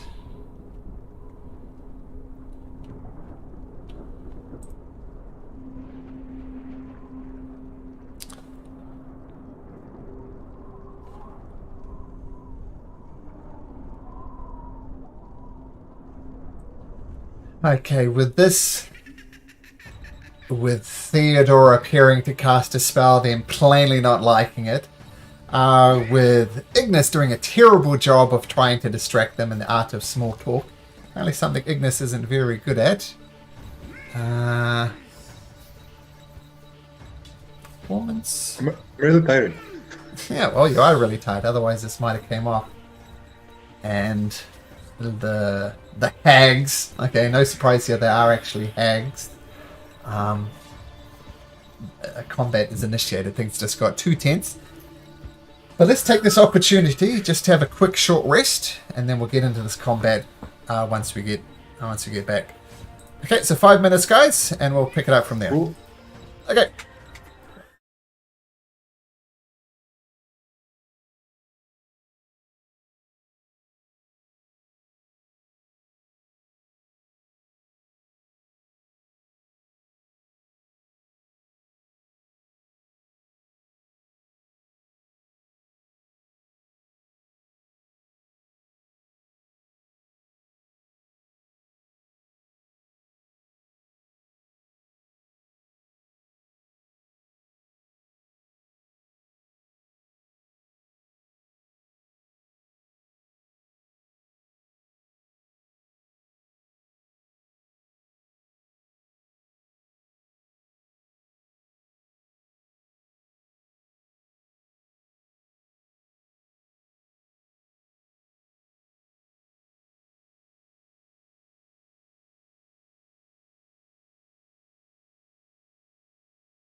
Okay, so with tensions rising as the Theodore starts casting a spell, the hags obviously unhappy with it.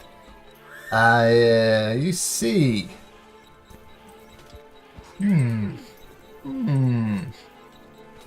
Nice getting jumps on players for once.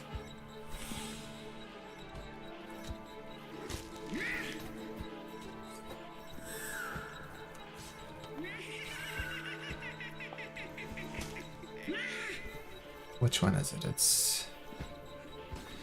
This one shuffles back here.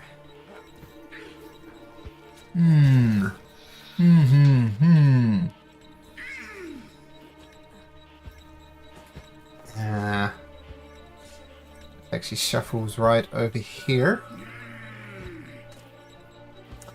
And she says, "You need to leave this place."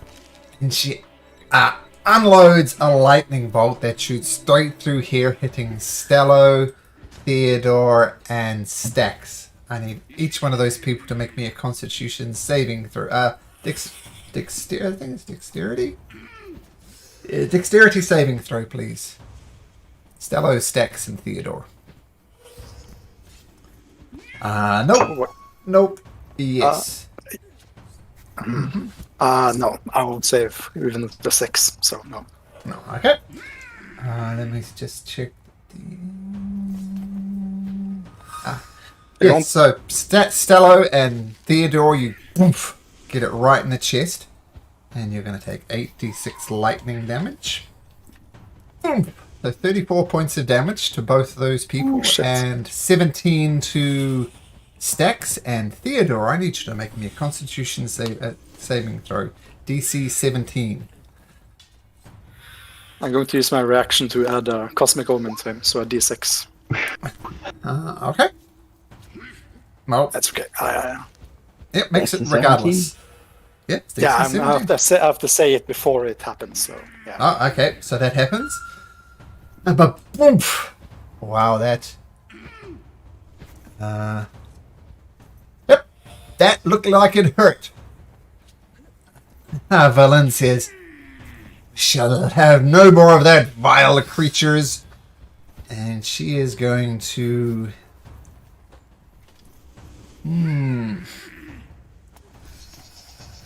Cast Hold Person on this one here closest to her.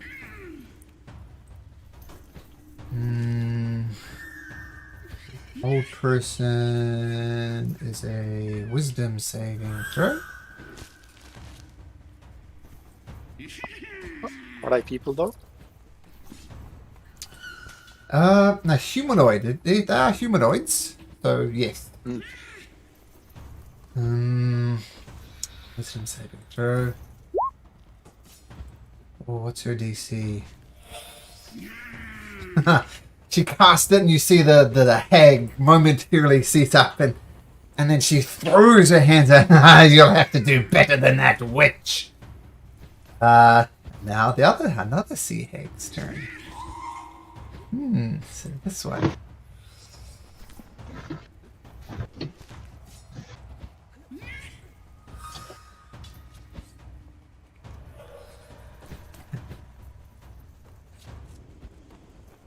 It looks you directly in the eye, Ignis, and says,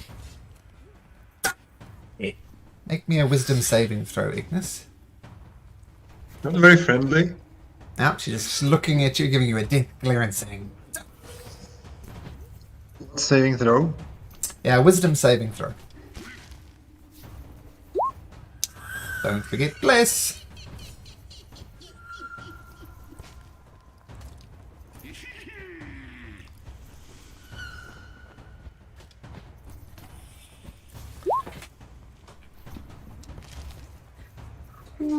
I used my last Cosmic Omen to add a D6, so you can add another D6 to your saving throw.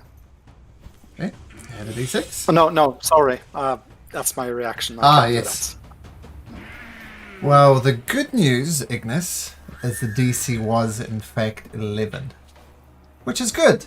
Otherwise, you'd be dropping to 0 hit points. So, count yourself lucky. Mm. This last sea hag, I love how well these guys roll.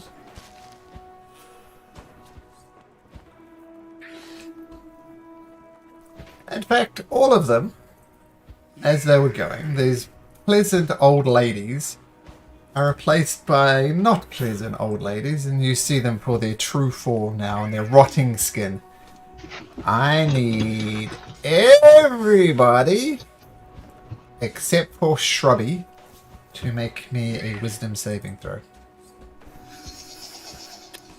Is it magic?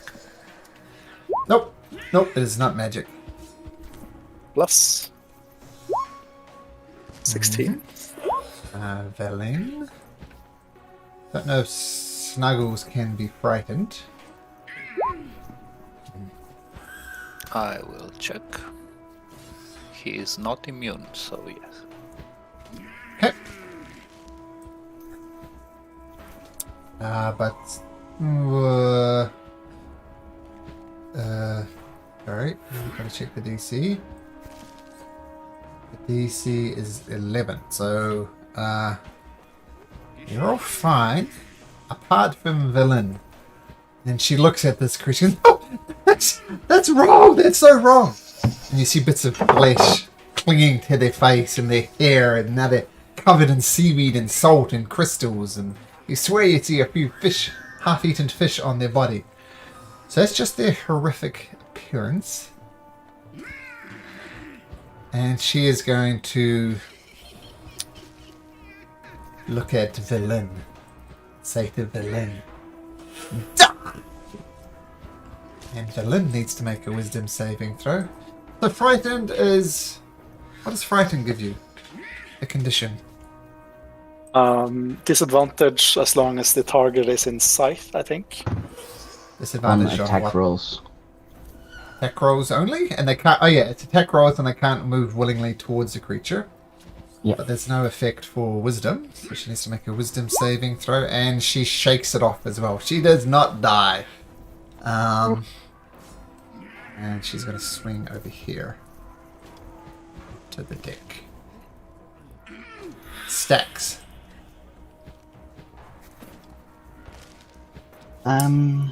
Still disadvantage with range, I'm afraid. Yeah, that's why I took out my shield, and now I take out my sword. Okay. Gonna measure something.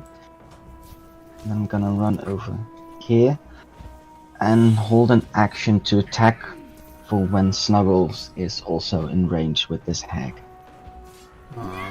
Okay, so holding an action there. You Yeah, got the basically movement. just holding an action until I get my sneak attack. You have the movement to get over there? Yeah, 35 feet. Oh, nice. Okay. The mother. 2, 3, 4, 5, 6. And she starts thumping on the back of Stacks. No! No, leave them alone! Leave them alone! Mechanically nothing, but they seem to be upset that you're attacking the hags and are just pounding into your back. Stellar. Okay. Let's see. Stella's gonna move a bit. 30. Just to go spread out, and you adults get the children to the gnome. We'll keep them safe. And I'm going to cast Polymorph on this hag. Okay. Wisdom saving throw? That's a wisdom saving throw, yes. Or was an 18? Oh. So, you see your form twisting slightly into whatever creature, but then you'll have to do more than that again, Goliath. That's your turn. And for my bonus action, I'm going to turn into my chalice form. So I'll grow antlers hanging chalices with good berries in them. What does that do mechanically? Oh, it's when I heal, I can also heal someone else for nice. free within range. Nice. Ignis.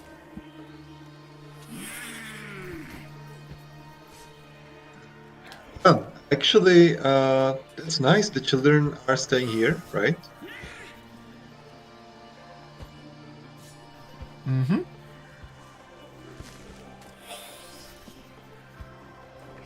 Oh, I can cast Fireball.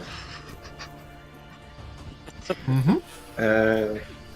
Which was my original plan to get the children into the tiny hut and cast the Fireball, but whatever. The hags just went a bit farther, so I can do it anyway. What So you... I attempt to throw Fireball at like this place. why don't you tell me exactly... Oh, you did. There we go. Oh, look at that! I put it there, but I assume Ignis would put it somewhere in there. Yeah, so you can move that circle around to like... Oh! No. Move Snuggles back. That's fine. You can use one of these. Yeah. Yeah. So you can move this around, Ignis. There you go. Take that aura off. Snuggles. So right there. Now, it's the inside line that does it. And I think that is a perfectly placed fireball. Okay, so dexterity saves for the 3 hags. I think there's...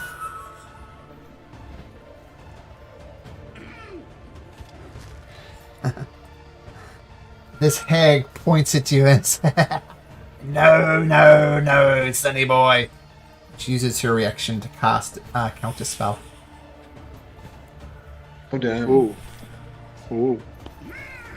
Just in case it matters, this one's used its reaction.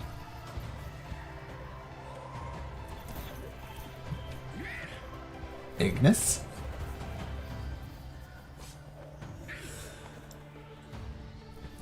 Well, I used my action, so I cannot even grab the children or anything, right? Nope. So I'm just Nope. there. Okay, Theodore. Then Snuggles. I can't move if I want to finish the spell, right? I think that would be fair. Yep, you have to remain stationary. Okay. So as my action, I'll continue casting the ritual. Okay, And so as a bonus action, I'll command Snuggles to move over here and attack the hag that's between him and Stax. okay. So make an attack roll. 13.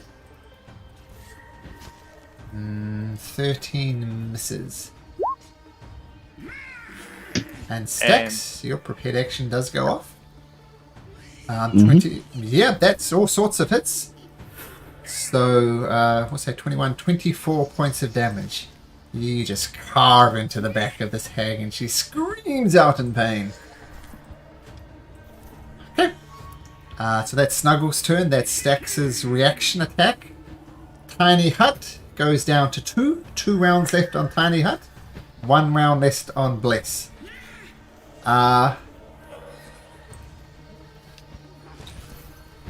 This one, I think it's the husband, comes up, grabs a rock, and attacks Stello. Leave them alone! But completely overbalances and misses. Shrubby.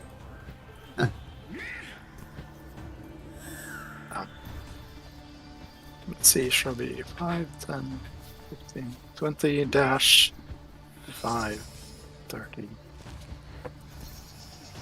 I guess dash over here, Okay. frantically slipping and sliding on the ice, trying to get to the action. Right. Shrubby tries his best. Now. This one looks directly at Stax and says, Die! Wisdom saving throw, Stax. Using my Cosmic Omen since I have my reaction back, so you can add a d6. Okay, add a d6 onto that.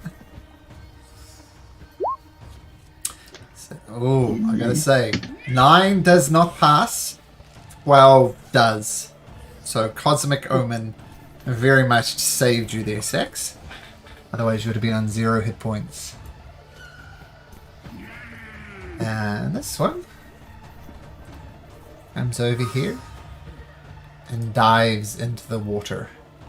From the angle you see there, you can't actually see her, just because of the way that the ice shelf works. But if you get closer, you might be able to see her.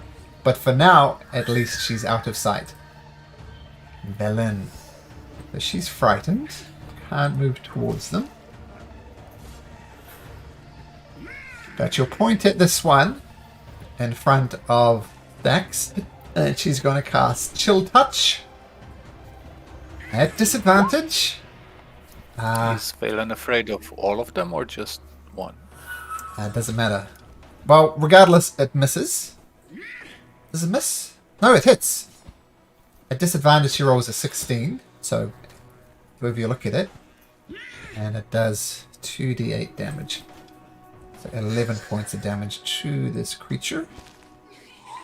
And can't regain hit points. I don't think that'll be a factor. Okay. This one over here who used its reaction.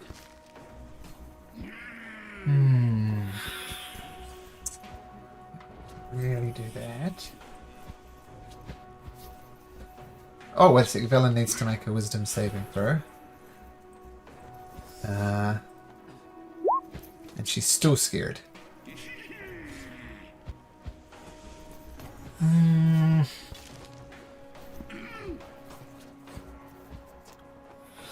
Okay.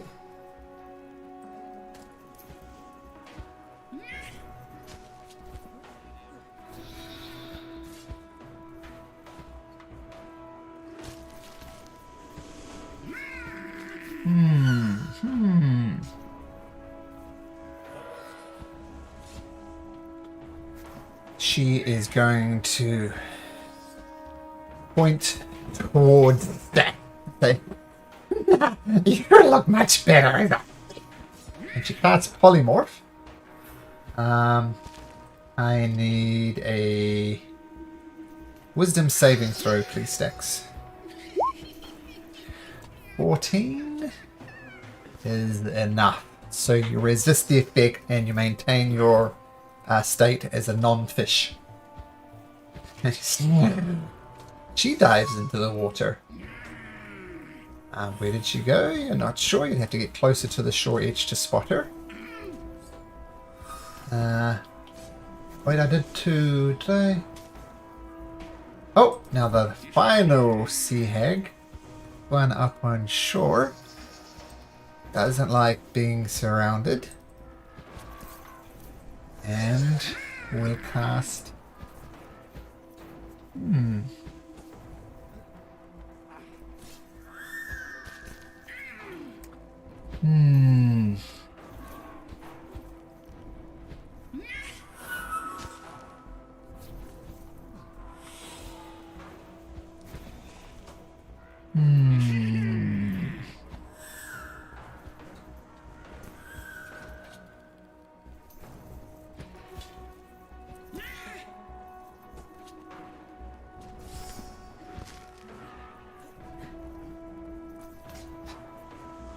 She's going to reach out and touch Stex. She says, I think my sister is right. You'd look much better as a fish. Stex, make another wisdom saving throw. So many wisdom saving throws today. You're doing well so far. But I put the DM mocker on it. I did not, so you resist the effect of it. She doesn't like being surrounded. Stacks and Snuggles, you may make attack of opportunities.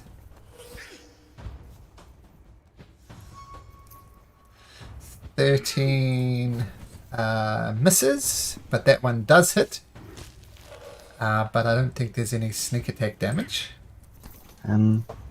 Every turn there can be a sneak attack, so not once a round. So I can get a sneak attack on an attack of opportunity. Okay, I'll take your word for it. So, But you already attacked this round because you're next. I mean, you already used sneak attack this round. Yeah, but it's once per turn, not once per round. Yeah, I mean, it was your turn earlier, wasn't it? but now it's Turns technically are- not his turn. Now it's the hag's sea hag's turn, and it's the same round. So you get one reaction each round, and everything can happen each turn. Okay. Up to the DM, I guess.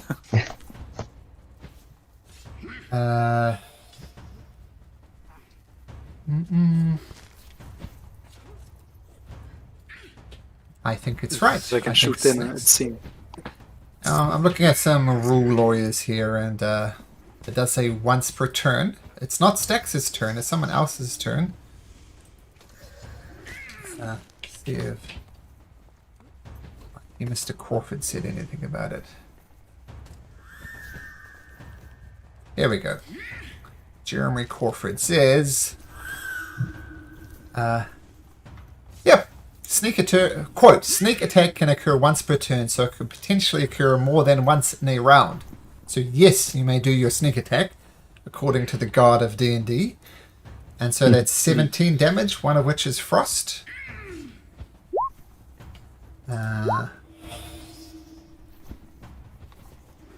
Okay, and it does get away. Looks very, very badly damaged. It dives into the sea. Stax.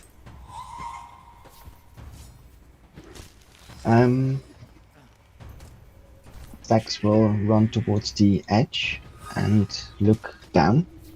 You see two hags swimming below the surface. I won't show you. I'll show you where they are. This one here is the one that you injured. This one here is one that you haven't. How far down are they? About 5 feet.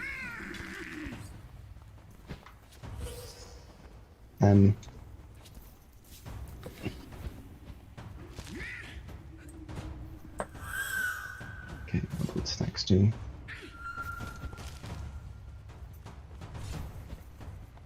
Would I be able to hit it from the water's edge, or would it be too far?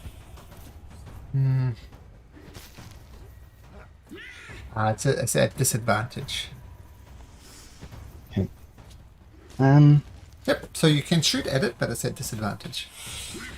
Well, I still have my sword, so that's the thing. Oh, yeah. You can't reach it with your sword. You can jump into the water and try and attack in the water. Yeah, that sounds like a really stupid idea.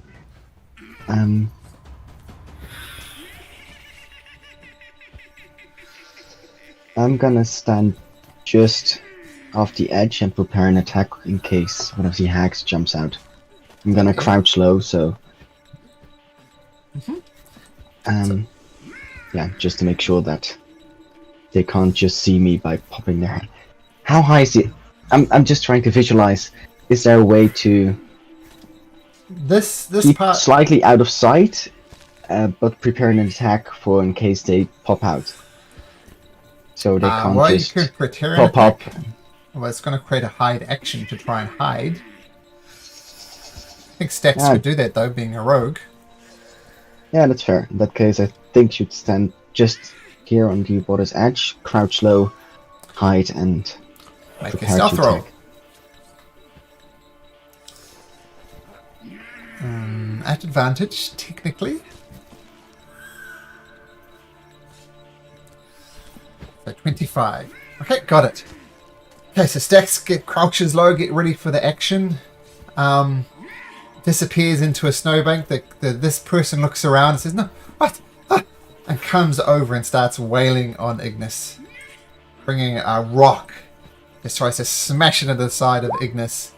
And hits. For 2 points of bludgeoning damage to Ignis. Leave them alone! They're protecting our children! And just cracking you on the side of the skull for 2 points of damage. Stello. Again, reiterating to the adults, get the children to the gnome. We'll keep them safe. Make it. And If you like, You can use your action to try and make a persuasion check at disadvantage, but it will require your action. So it's your No, choice. that's no. Okay. I'll use my action to cast Summon Fae, actually, for the first Okay. time. So I'll summon a fuming Fae in the shape of a little, really angry Tringa who is stamping his feet and yelling and... Yeah. Okay. Now let me see if I can get a... Okay, Chingwa, that's good. I'll Seeing if there's a... copy-paste the stats into Discord, because it's a bit weird. Okay. Oh, and just do it in Roll20. Let's see. If that's possible. No.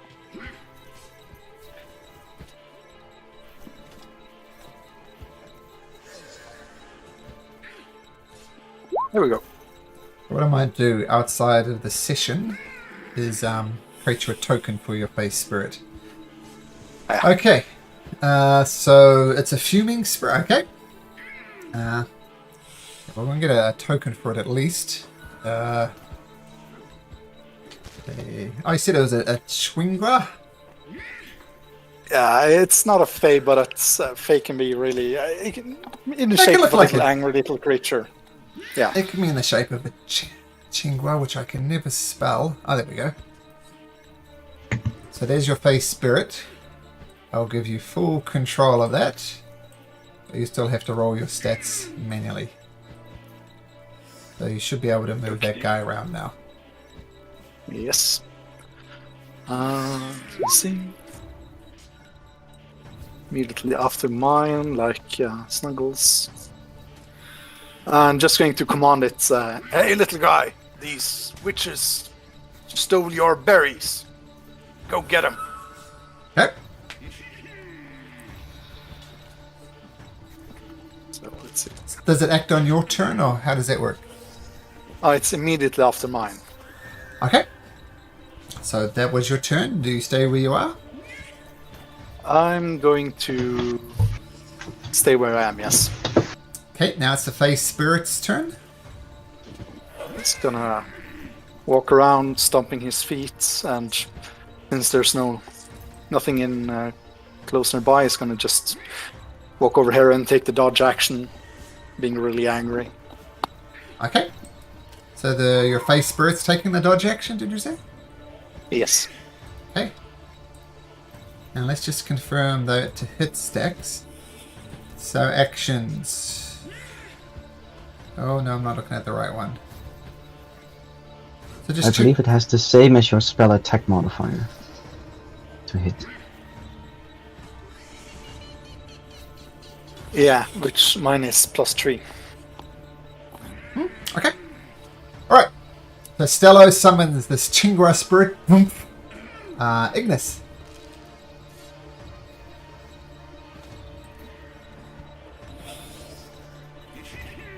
Okay. All right.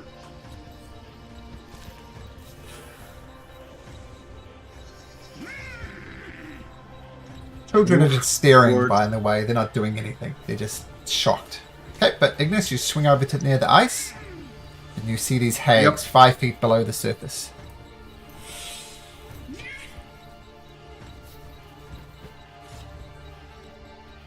You can take a ranged Can I attack cast- at them if you like. Yep, sorry, Karan. So, Whispers.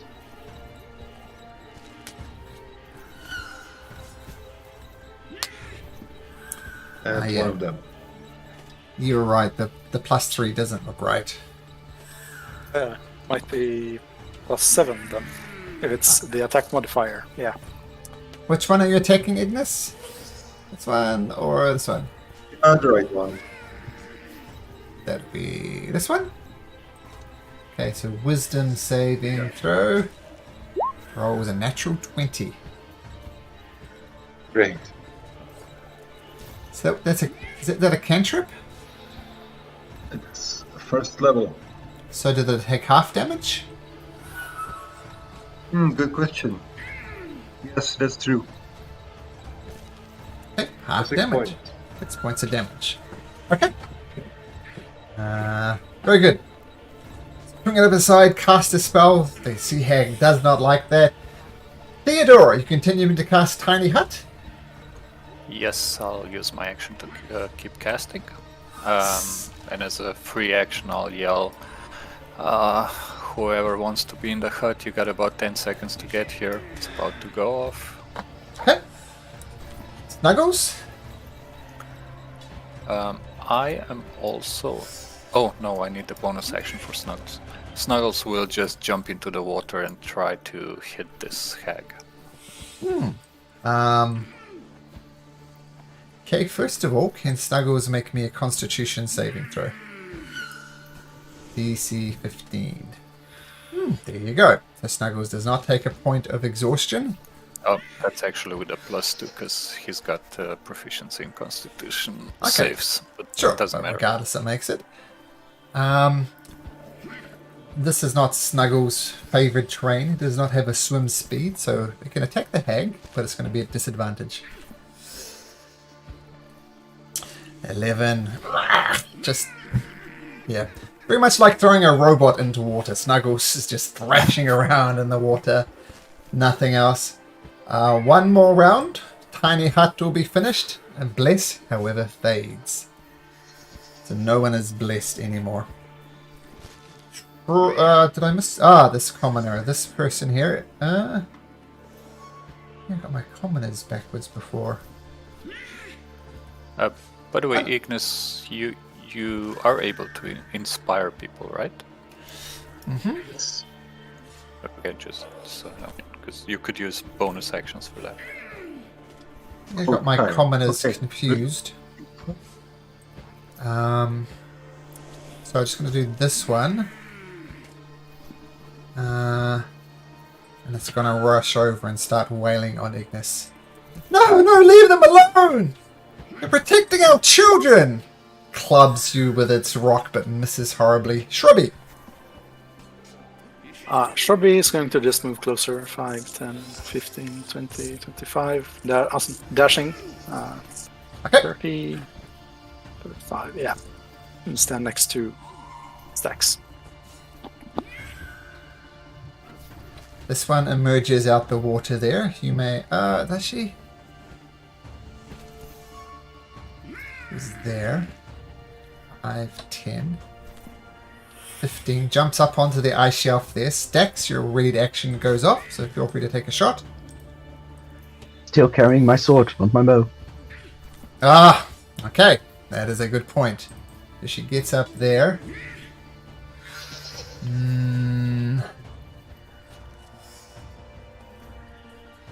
Ooh.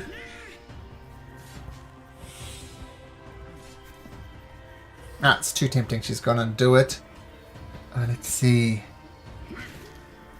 Ignis, Dax, Grubby, or make me a dexterity saving throw, please. Stax is hiding, by the way, so I'm not sure if that would determine her choice. Well, she can't see Stacks, but she does see Ignis and Shrubby. Is there a better way she can do? No, she's still going to do it. But I tell you what, Stacks, since you're hidden, you can have advantage on your dexterity saving throw. You're going to get caught in the crossfire. Stacks.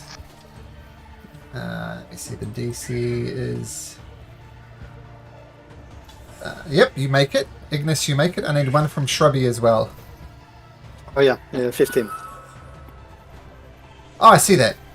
So everybody actually makes the saving throw, so everybody take half of this.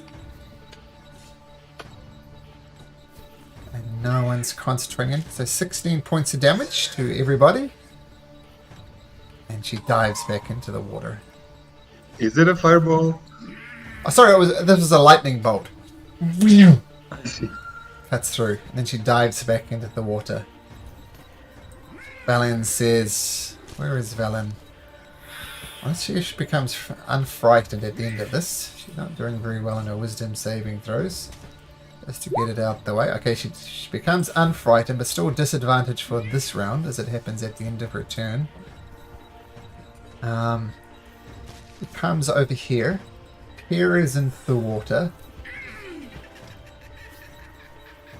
sees it, brings out a wand from the side of her and says, "I have enough of you, hag!" And you see missile after missile firing down into the water. So that's going to be...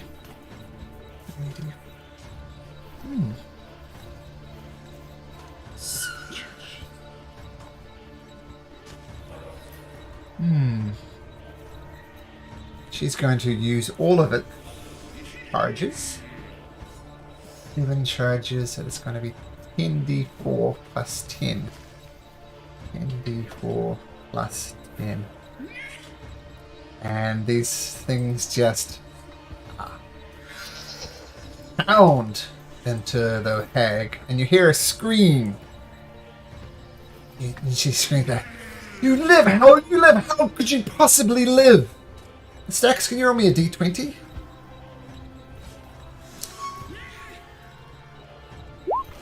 Okay, so her wand does not turn into dust. She used all her spells. Okay, this... Sure. Is going to pop up to the surface. And looks around.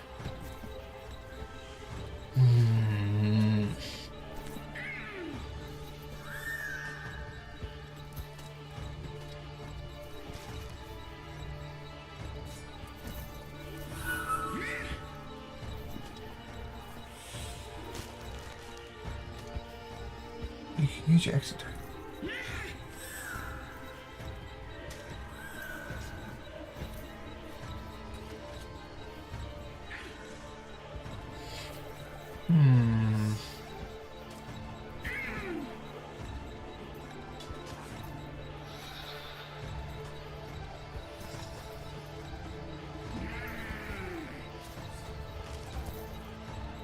Okay, she's going to cast a spell on Villain. Villain needs to make a wisdom saving throw again. Not blessed. She passes. Creature. Oh, so die eventually. And dive back into the water. This one over here does not see Stax. It's going to come up here. I'm going to say Snuggles, being in the water, just can't get a reaction to do an attack like that. But Stax, you have a... Oh, you don't have a prepared action anymore. Or do you? I think you do. Yes, I do. You do, yes. So feel free to attack. It does not see you. Oof. You just cleave this creature in twain. She had 1 hit point left. If you remember, when you attacked her, you did some frost damage. And I believe the frost damage was 1, but she's immune to cold. So her frost resistance saved her on the last turn, but not this turn. So that hag is out of it. Stax, now it's your turn. And oh, you're not. Yeah. And thank you for I taking saw the off other Bliss. 2 hags jumping out of the water. I'm gonna jump over.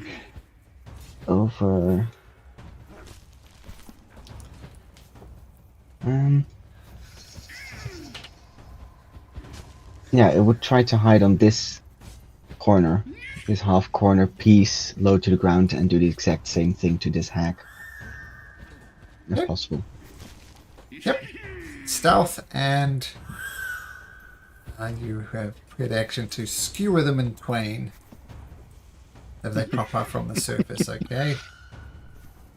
All right. This commoner is going to continue to wail on Ignis.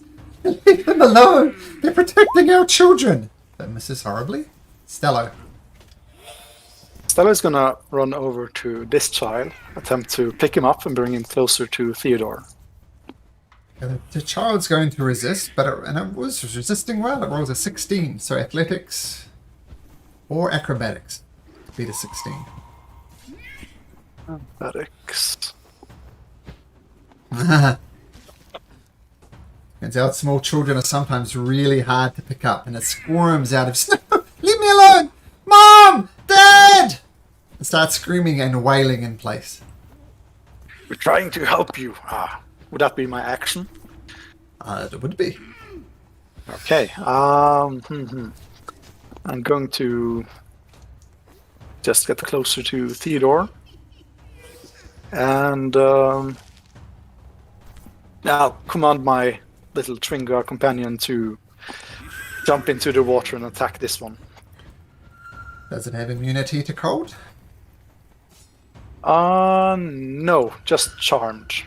Okay, so make me... But it does have, yeah, let's see, Constitution saving throw. Yep. It has a +2 for it. Yes. +2. Oh, there you go. So it's fine. So you can attack the hag, but at disadvantage. It's going to use its bonus action to give itself advantage, so it evens out. Oh, okay. Let's see where I put my stats. Let's see.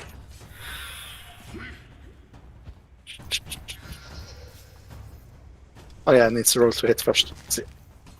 This one. So yeah, So that's a miss. 10, so it misses regardless. You said it was a straight roll, didn't you? Yes. So wouldn't it be the first one, the dirty 20? Oh no, was the that's the save. one to... Yeah, the save, yeah.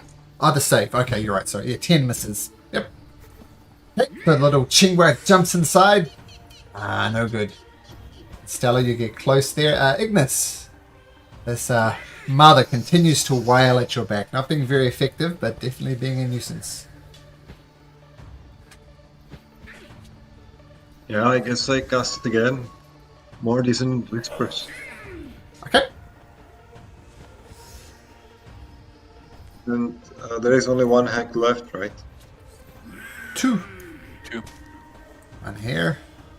Oh, one here. Oh, one here. Okay. Then I can... Oh, actually, yeah. I can cast it on a higher level, but it would make just a bit more damage. Well, never mind. Just casting it.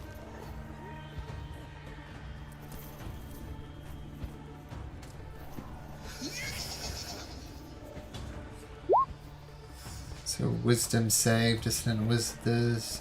That's one. Oh, it was a 10, so she takes 16 points of damage. Got it. Yay. And as a bonus action, I'm gonna inspire Stax. Okay, Stax, you have some bardic inspiration. What's your dice? D6, D8? D8, okay. D8. Okay, nice. Stax, you hear the dulcet tones of Ignis, and you see little dark blood kind of swarming around this area. I think that's coming out your ears. But Theodore, your tiny hut goes up. And it's a 10-foot radius, right? Yes. What if I want to interrupt the ritual? Like, I see that the children are in the radius and I don't see a point to wasting my last charm. It's up to you. I mean, you can finish your... Yeah, I'll stop casting it at the last minute, because the plan was to get the children inside and they're nowhere near. Okay, so... Instead, I'll run over to the edge of the coast or whatever, and I'll. Can I see the hag underwater? Yeah, it's about 5 feet deep. Yeah, I'll shoot at her twice. Okay, at disadvantage through the water.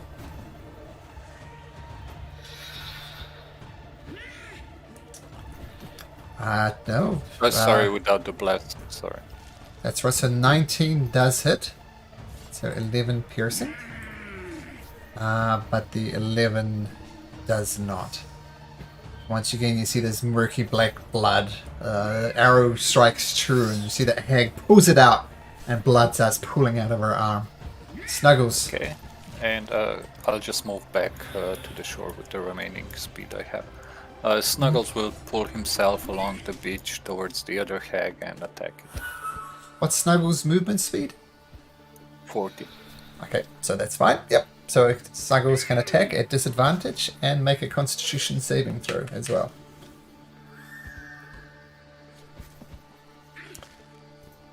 So, point of exhaustion for Snuggles, and the hag. He's immune to exhaustion. Ah, well, let's not worry about those Constitution saving throws then.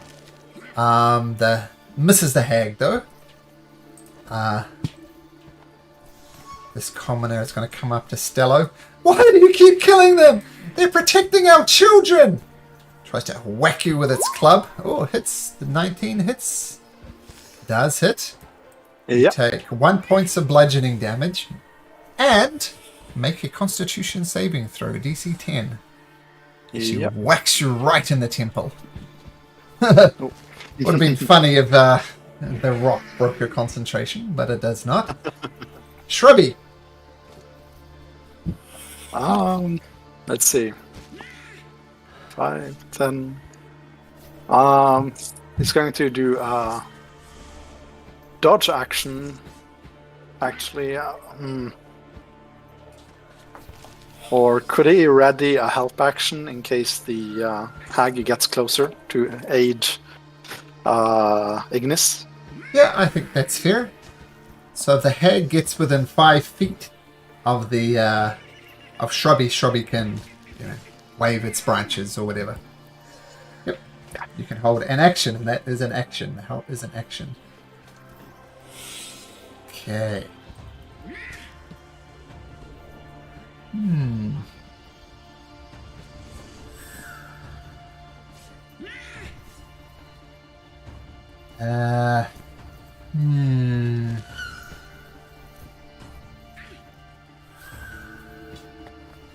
Running out of cool spells.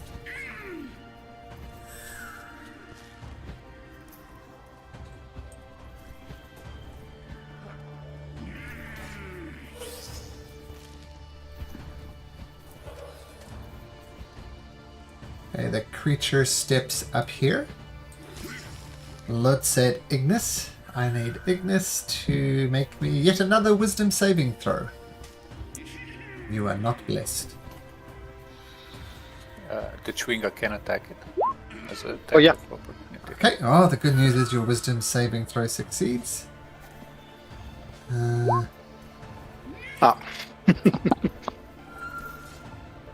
misses.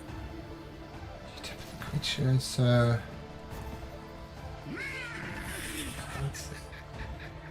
And she curses that you managed to shake off the effect of her spell.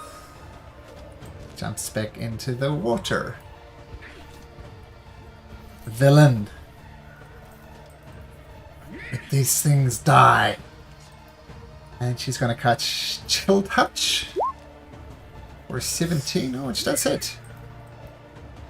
Doing 13 points of damage. And with that, you see the hag freeze up and float gently to the surface, unmoving.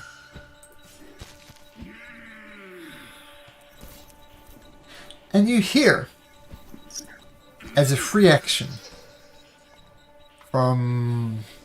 no, you don't hear anything. Stacks.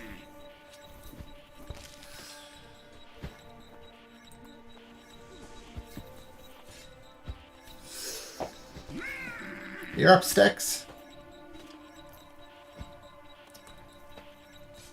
Sorry, my Sorry. mic wasn't picking up. Well, this sword and shield business isn't working.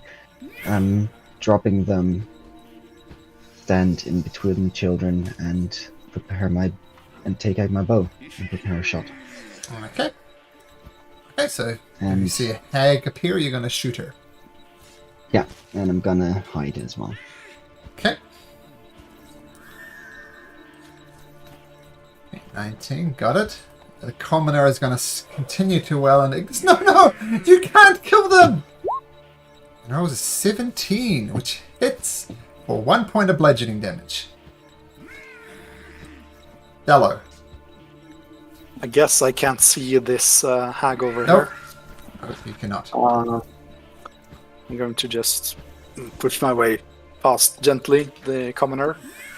Stand here next to Stax and ready a guiding bolt in case it appears. Okay. Ignis.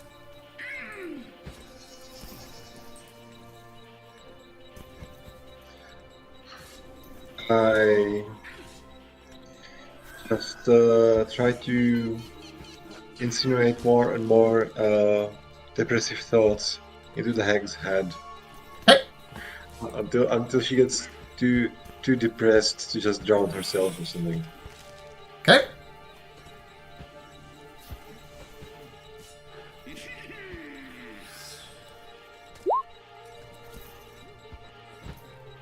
So what spell are you casting? Dissonance Whispers again. Ah, there we go. She fails her save. Takes 6 points of damage. Okay, got it. Is that your turn, Ignis? Yeah, Theodore. I wish I was inspired by Ignis. No, it doesn't matter. I'll move 25 feet and ready an action with my bow to shoot the hag if she surfaces. And I'll Snuggles? send Snuggles along the shore, and then he'll just push off towards the hag and attack it again. Okay. Ooh, that does it. Nice one, Snuggles. 9 force. Got it. Okay, the commoner continues to wail away on Stello. Brings out a rock and tries to crack it across your head, and it does crack across your head. Take 1 point of bludgeoning damage. And make a constitution saving throw. Yes. So you lose your Chingwa? Yep. Did it get in a turn this time? I think we jumped over Oh that. no, I think I forgot. Yeah, if it's possible to retroactively say it's Sure. swimming next to, let's say, 5. Yeah, so it Over gets here. 1 attack on the sea hag, then it's going to disappear. At disadvantage, of course. Okay. So far, so good. Oh, it hits! Go Chingwa! So let's see, d6 plus 6 plus 1d6. Okay. Ooh, nice. There we go. Damn. Takes a big chunk Damn, out of mother. the sea hag, and then poof, disappears. Shrubby.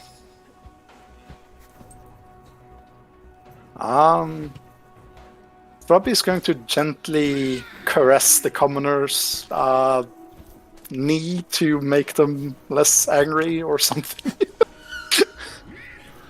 with its shrubbery. Shrubby, make a persuasion check at disadvantage. See if this commoner can be sued. No! Oh, I'm taking that first one, and it's a big old no. It's a 0.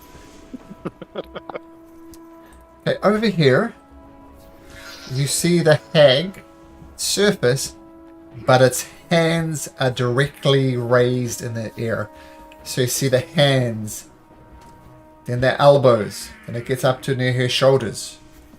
Does anybody? You can take your prepared action if you like, but she's surfacing very slowly. Stax, do you shoot? Yeah, Stax would shoot at. Okay. Since your prepared action was prepared first.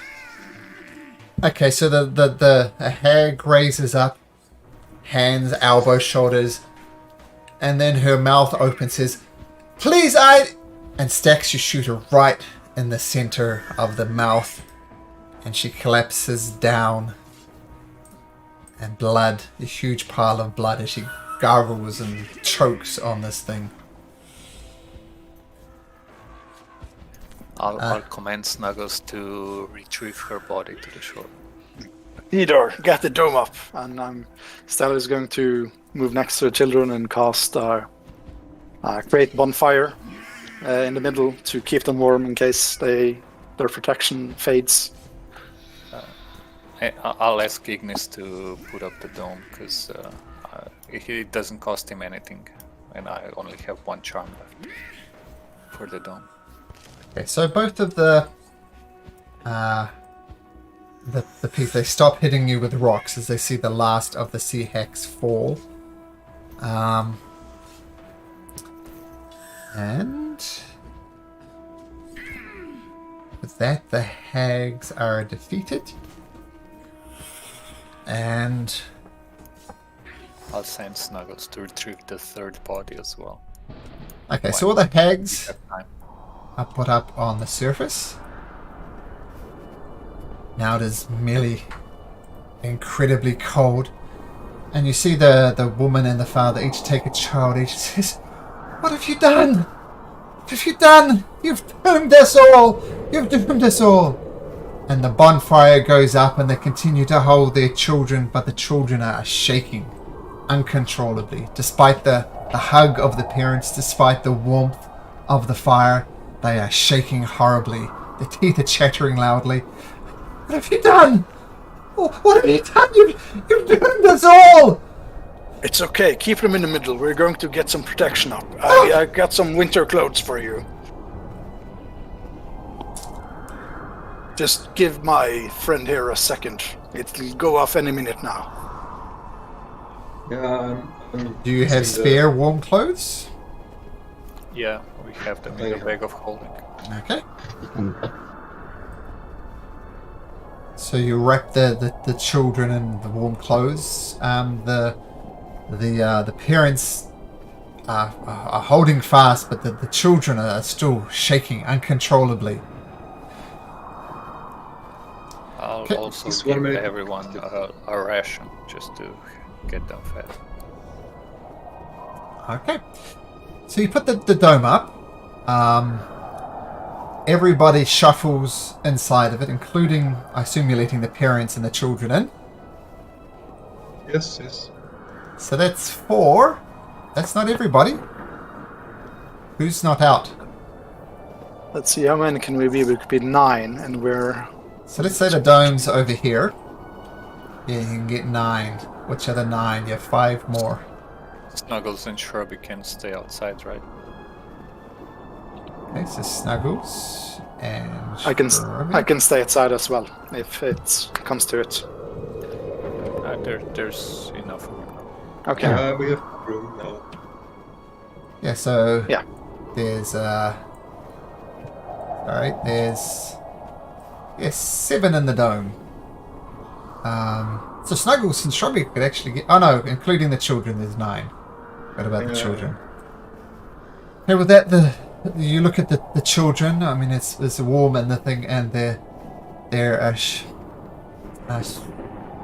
shaking dots a little bit, but they still look very, very cold.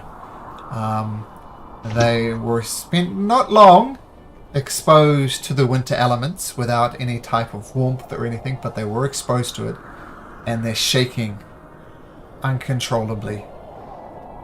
But then the shaking stops a little bit, and the parents hold them close and rock them back and forth. Says, "Know what you've done? We had a deal with the hags. We would move the rocks for her if they kept our children safe, and they did keep our children safe. They fed them. They were immune to this dreadful cold.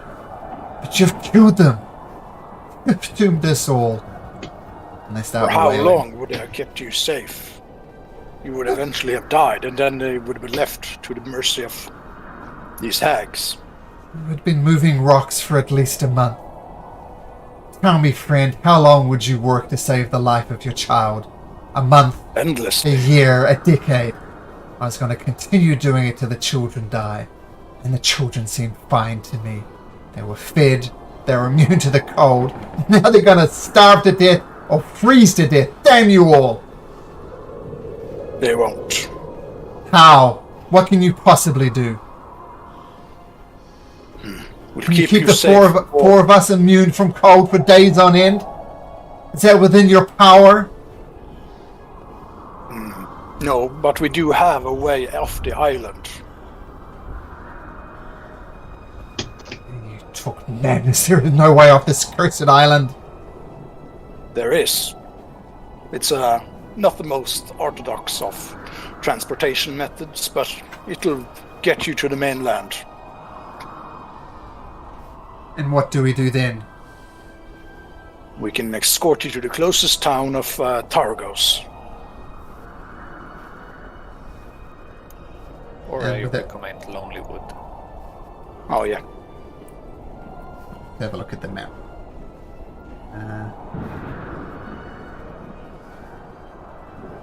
So you're up in the middle of the sea of moving ice. Let's say in the center of that red circle.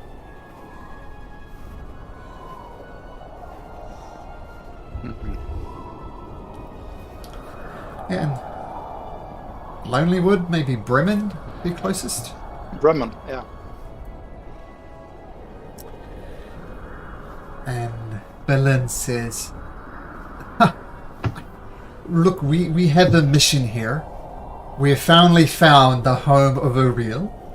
We need to get the professors all back. We need to find the Goddess Seal of White. I don't think we have time to escort these commoners. We have a mission to do here. I mean, The mission can wait, can it not? We know its location.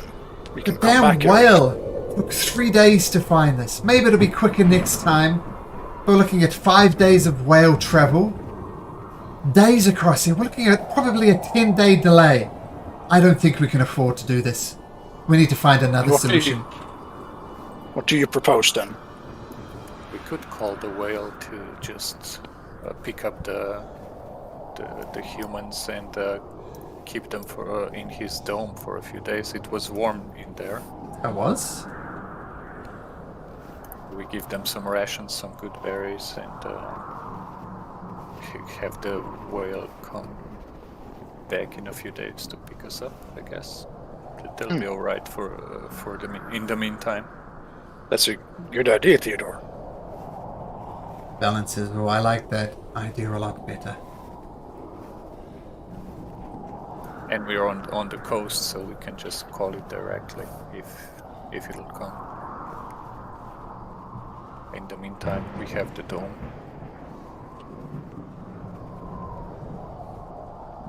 They just continue to hug their children. You're talking about whales and stuff, and whoever thought of a whale transport? What you're talking is madness.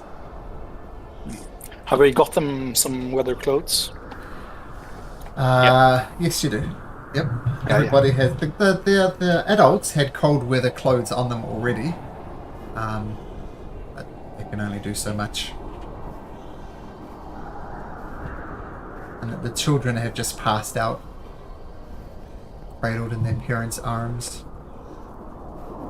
Look, you must be starving. I've got some magic berries that'll keep you nourished. Cast good berry and handsome out. And they readily accept the berries. They gobble them up, no problem.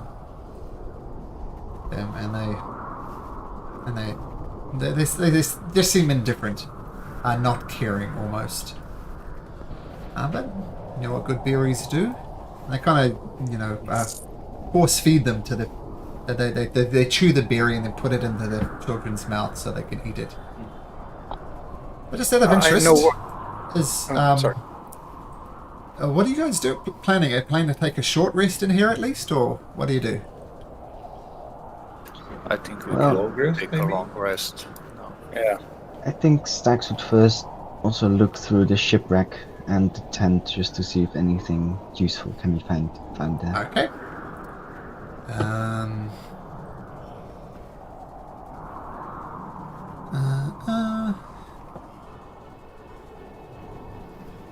Yes, you do find a lot. You find a rusty barnacle-covered cauldron that's covered with a lid. You check it for traps, you look closely. Doesn't appear to be trapped, it's not magical. And you pop it open, and you do find quite a bit. You find this.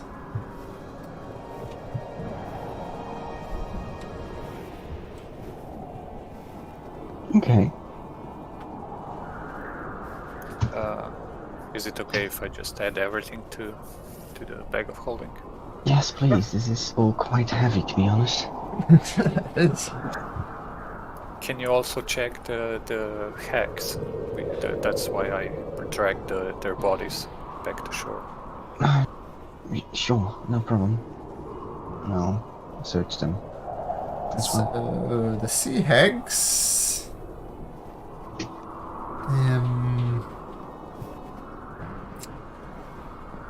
Nothing really much of note on them. I mean, their trick was their spell casting. These are not pleasant creatures to look at. I mean, this is what they look like. But yeah, they had spells, and they were running out of spells. One of the things, they were acting as a coven because there are 3 of them, so they get extra spells, but they share spell slots. And they're running slow on spell slots. But you guys did really well on your saves, by the way. That was clutch.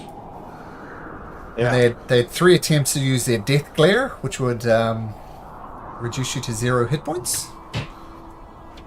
But didn't work. Okay, so you settle down into your tiny hut.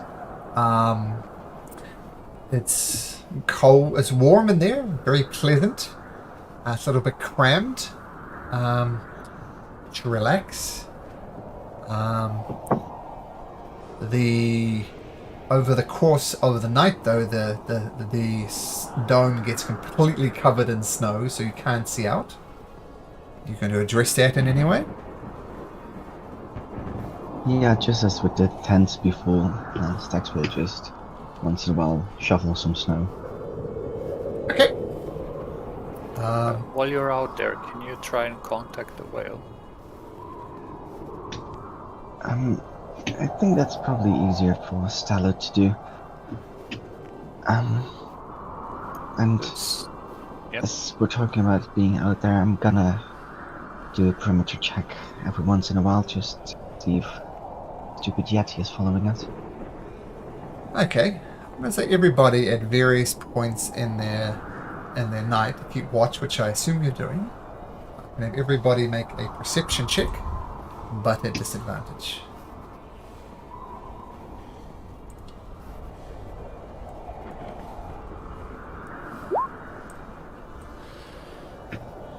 Okay. Did you say disadvantage or advantage? Yep, disadvantage because of the weather.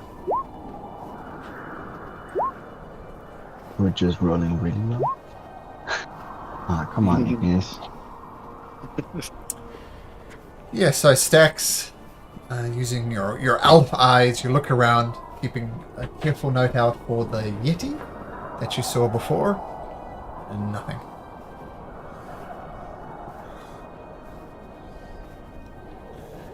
And with that, unless you have anything you want to talk about, but your long rest will be successful.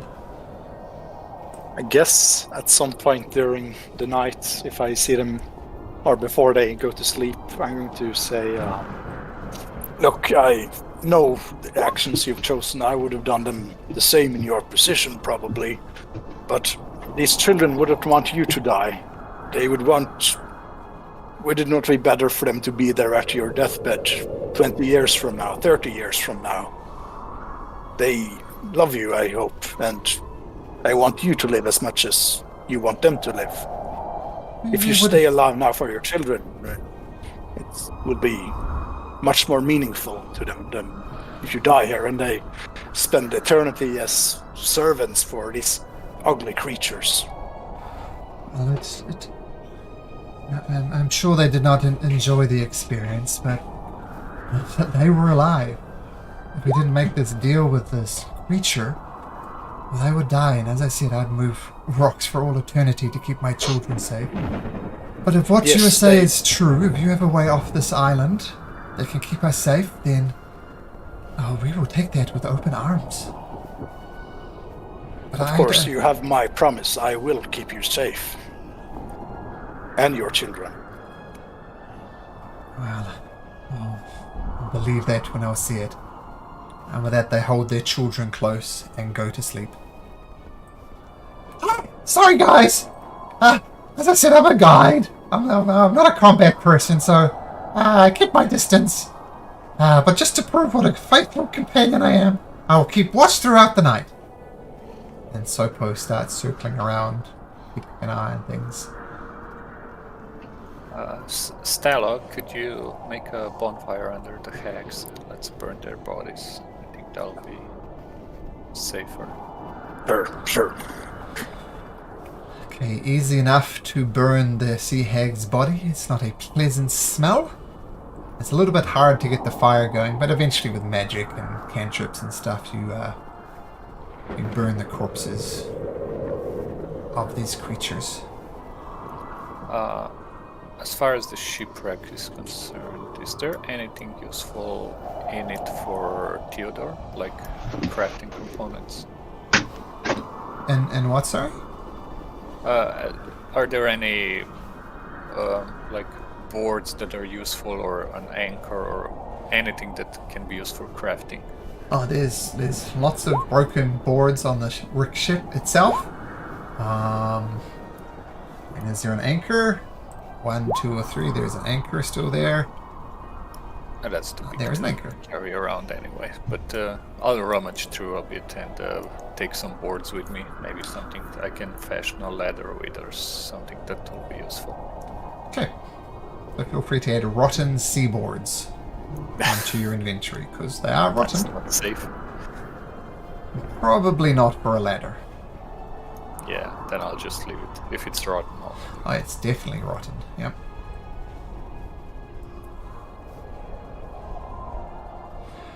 Okay, I'll use some of the wood just to stoke the fire under the Sure. hex. Actually, can everybody just roll me a d20, please? 6, 7, 10. Ignis. Hey! Yeah. Stacks, I have something to tell you, but it's just gotta be between me and you. Is that alright? Okay. What is it? Well, it's something I need to show you. Just follow me.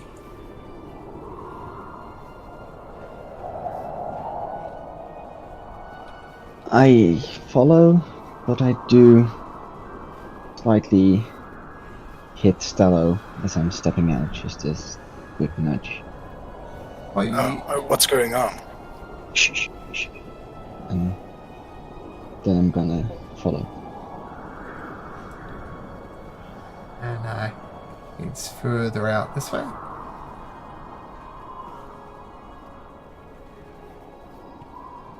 I follow, but I keep a pretty good distance, an eye out, and I think at this point I would stop. Wait, where are we going? Further, I just want to make sure the others can't hear. They can't hear us either. Where are you taking me? I'm not Just, gonna follow you any further. This is as far as I'm gonna go. Closer. First, I'm gonna have a very good look around to see if there's anything else. If there's a trap, because I don't trust this little fucker. Okay. Make a perception check at disadvantage.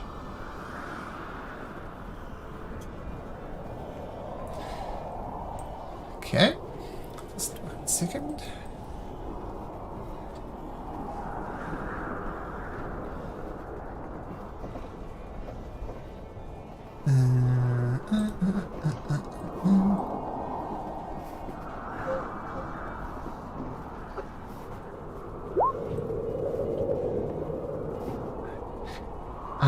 You look around and scan, looking around for that damn Yeti.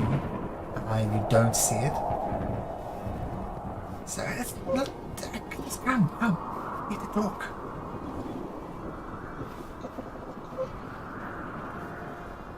We go to the other voice channel, Okay. please, Stacks. Yeah. So, So, what are you doing on this island? Sorry, what did you say? What are you doing on this island? Well, we're looking for some people and some objects we need. What object Yeah. do you need? Maybe I've seen them.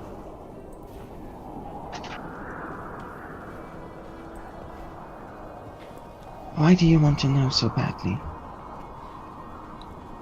Just let's say I have some alliance. I need to know what your intentions are. When we arrived, you specifically said you don't work for someone. And yet here we are. It means I can't trust you. You've already lied to me. Who do you have an alliance with? Why should I trust you?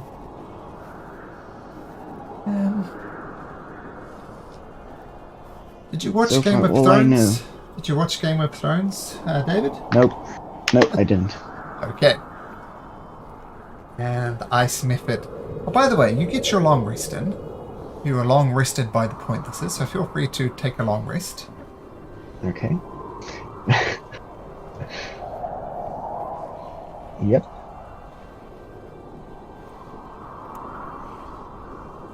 You all rested up? I'm all rested up. The reason I asked is that there's a famous line in Game of Thrones. I won't spoil anything, but a character says, "You were right not to trust me." And Söpo says, "You were right not to trust me." And behind you, emerging from the snow, is that gigantic Yeti that you saw before. Finally, it's managed to pull off its ambush. It's going That to... close? Yeah, it snuck up on you. You rolled a 20 for its perception, it rolled a 22 for its stealth. So, comes up behind you. It is going to attack you twice with advantage for its claws. Hitting both times. Or you're immune to cold, right? Are you Only immune? resistant. Resistant. Resistant. No. So that's... I'll work it all out for you. So it's 23 plus 2, 25. So 29 points of damage. And make me a Constitution saving throw.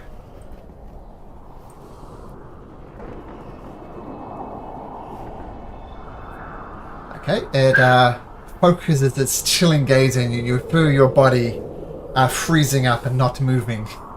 And with the Söpo is just cackling and laughing and having a great time at this. It's your misery. Roll me an initiative there, mister.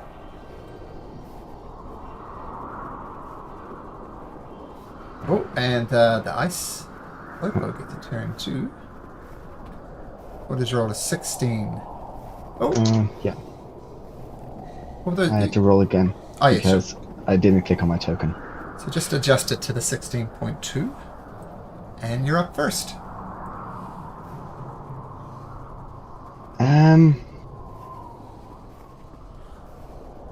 Bonus action disengage. Sure. And action movement jump into the water. Dive straight down. Okay. There is a bit of a cliff here. So it's you have to dive across the cliff. So make me an acrobatics check to do a graceful dive into the water. No problem for stacks. You almost put a somersault in and you splash into the water. I'm going to say you're 10 feet below the water. With all the... Yeah, well, I've got 70 foot of movement. Mhm. So it took me about 35 to get down there. And then about 15 foot more, I'm gonna swim underneath the wreckage, holding my breath. So we'll say you're 10 feet under the wreckage. Okay.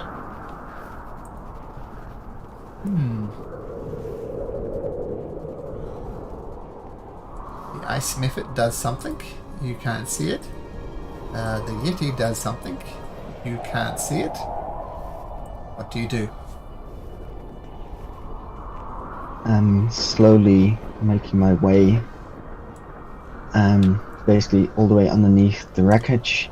Don't forget Slowly, if you're swimming. stealthily. If you're swimming, it's half speed. Don't forget that. Yeah, I know. So I'm not sure how, if you want to play out every round.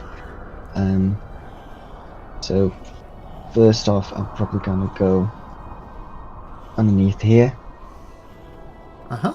and this is my turn. This is action, bonus action, dash. Okay, they do something. Have another turn.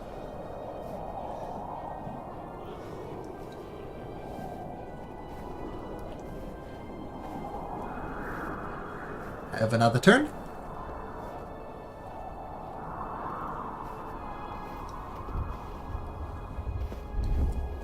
Do you eventually try to make your way back to your party? Yeah, but I'm taking a bit longer way around, just so. You take the long way round and you make your way back to the people.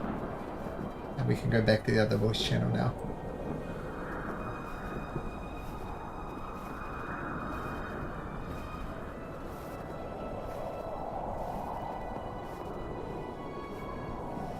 Okay, and you see, for some reason, Stax left this way, but you see him climbing out of the water, shivering a little bit, and makes his way back to the dome. Stax, are you okay? That little piece of shit. Fuck. Just What did one it do? thing. We do not ever trust anyone again. What did it What do? happened? Little fucker led me away, and I got hit by a Yeti. The same Yeti that you tracked? Yep, the same Yeti. What happened? Did you kill them or did they? What happened? It got me. It attacked me from behind. I basically just jumped off the cliff in the water, swam underneath the wreckage to the other side, and managed to get away. I was not feeling very successful in taking down that Yeti on my own. Yeah, of course.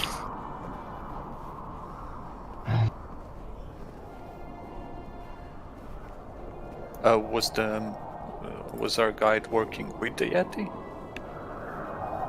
Yeah, it was a very straightforward line of, you were right not to trust me. That was the last thing he said to me. Next time we see it, right? Oh, yeah, that creature is gonna go in 1,000 pieces, but I'm so very certain that this is not the last time we've seen the Yeti. I'm also fairly certain that the Yeti is fairly close by. Well, we're safe under the dome. I'll have Snuggles keep watch. And I'll put Snuggles on, like, top of this rock pile, just to get a better view. Sure. Why don't you rest and we'll continue in the morning. So everybody does get their long rest. That damage you took, Stax, though, as I said, your long rest was successful, so you maintain that damage, Stax, that you took from the Am I capable of taking a short rest before the others finish a long rest? Yes. Spend some hit dice though, but absolutely. And remember to add a d6 or a d8 for the Song of Rest. If Ignis is playing while he's sleeping, of course. I don't think. I'm not sure if that works. That's okay. Sleep playing. Is Song of Rest just for short rests or is it for long rests? How It's a much short do you rest. need an extra D8 to heal for long rest? Yeah. Tell you what, it all of course, depends you on don't whether he was asleep at this time or not, depending on the watch order. I'm saying 1, 2, or 3. He can cast. No, he's sleeping. He's snoring through it. He's taking his long rest now. He's completely unaware of what happened. It's also okay because that D8 will only count for 1 hit point. So I think I'm gonna be fine. Let's hope so. Well, the Yeti only did 29 points of damage. With 1 hit? 2, but still, that hurt. So the hags were worse. And there was 3 of them. Well, not entirely sure. I also felt when I had to make the Constitution saving throw, could I tell what was going on or what came over my body? Ah, yes. So it blocked you with its eyes. It's a Constitution saving throw. And what you were doing was shaking off the effect of firstly 66 cold damage, which would have been hard for you, and be paralyzed. I'm bad! I didn't realize it at the time, but if you hadn't made that saving throw, Stacks, you'd probably be Yeti food about now. Oh, fuck. I was already staring at my inspiration that I still have from weeks Oh, past. Okay. Like, I think this is time to use it. And of course, it would have taken your party a long time to realize what was happening. Yep. Oh. That saving throw reminds me of that natural 20 you roll in that mines that literally saved your life as well. So I think that was a very important saving throw to make. Stax has had a few close calls. There's another one. Okay, but I guess we make it till morning. So I think we skipped over something. Somebody said about summoning Angajuk. Has anybody did anything prior to your long rest, or how did that work? No, I think I'm going to use Animal Messenger to contact Angajuk when we get to the dock, and then, yeah. Valen We can see if says, we- which dock? What's wrong with this dock? Yeah. Oh, yeah. Oh, sure. We can make her appear here. I don't think Angajuk cares much about dogs. True. But it's a landmark.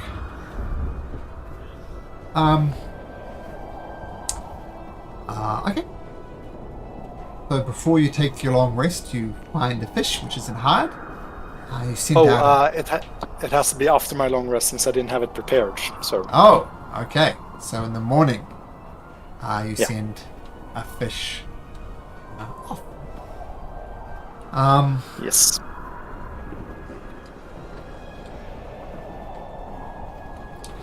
Okay. Ritual cast it, of course. So yeah. Ritual cast it, so you find a little fish. It's not a knucklehead trout. Are you pleased to know? It's just some. So it's a salmon. And the salmon goes off after trying to find Angajuk. So does the animal messenger automatically find Angajuk? Let's see. If I know the approximate location, let's see.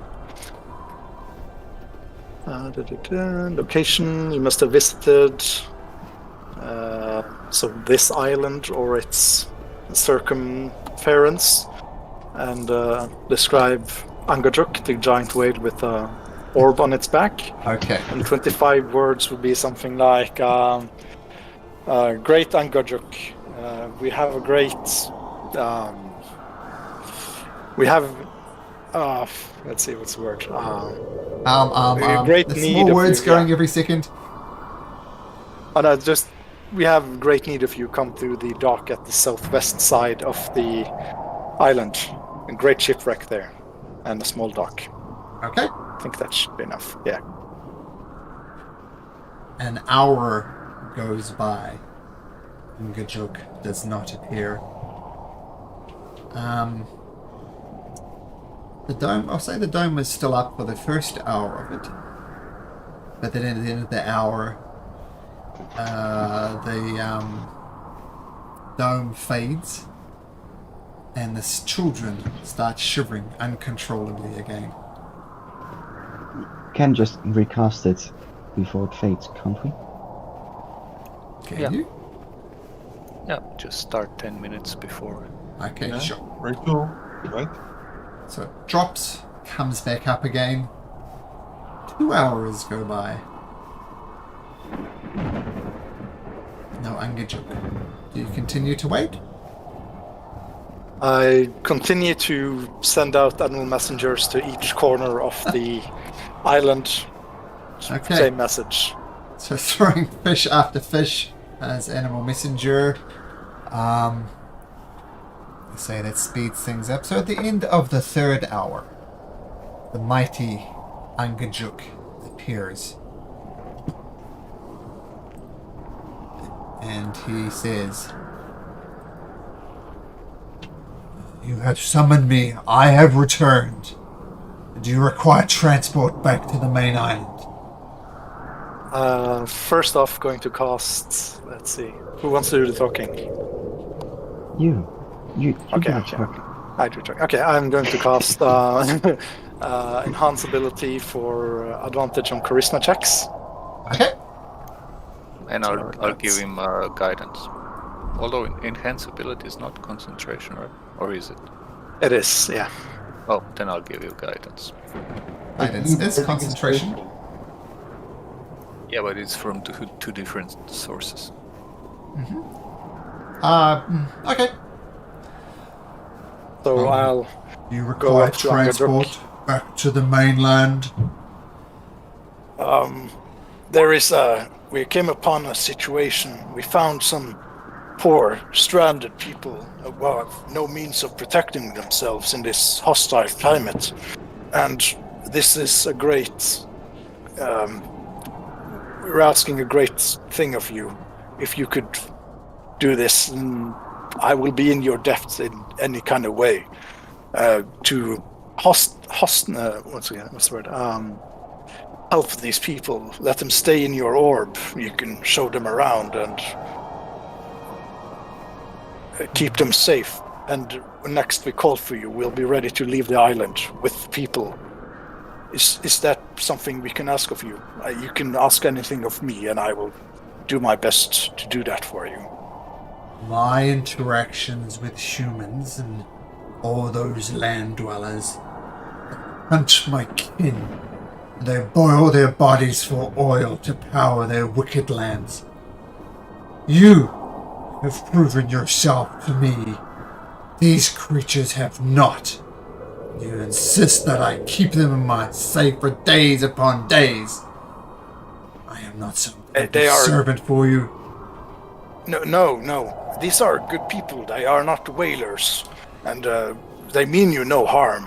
They are good people. They've been enslaved by these wicked sea hags. Do you know of these creatures? Land dwellers like everything else. You can make a persuasion check. Because of your enhanced ability, you can make it flat. Wouldn't be at disadvantage. Okay. And with guidance. And Okay. can you use And inspiration for inspiration. ability checks? But Can you use bardic inspiration for ability checks? I think so, yeah. I think so. Yeah. Let's see. So that's... And a D4 and a D8. Yep. Ah. So 15, 16, 18. He says, bring the people forward. And very attentively, these people go forward. He says, recognize your frozen faces. Have you been whalers in the past? I'd give him a 1% chance. If I roll a natural one, he's a whaler. A whaler. He says, no, sir. I've never been a whaler in my life. No, I just care for my children. And Angajuk says, I am not entirely sure if I trust these people. I will keep them safe for 2 days. 2 days only. Then I will return them to the mainland. Whatever fate they suffer from there is not my concern.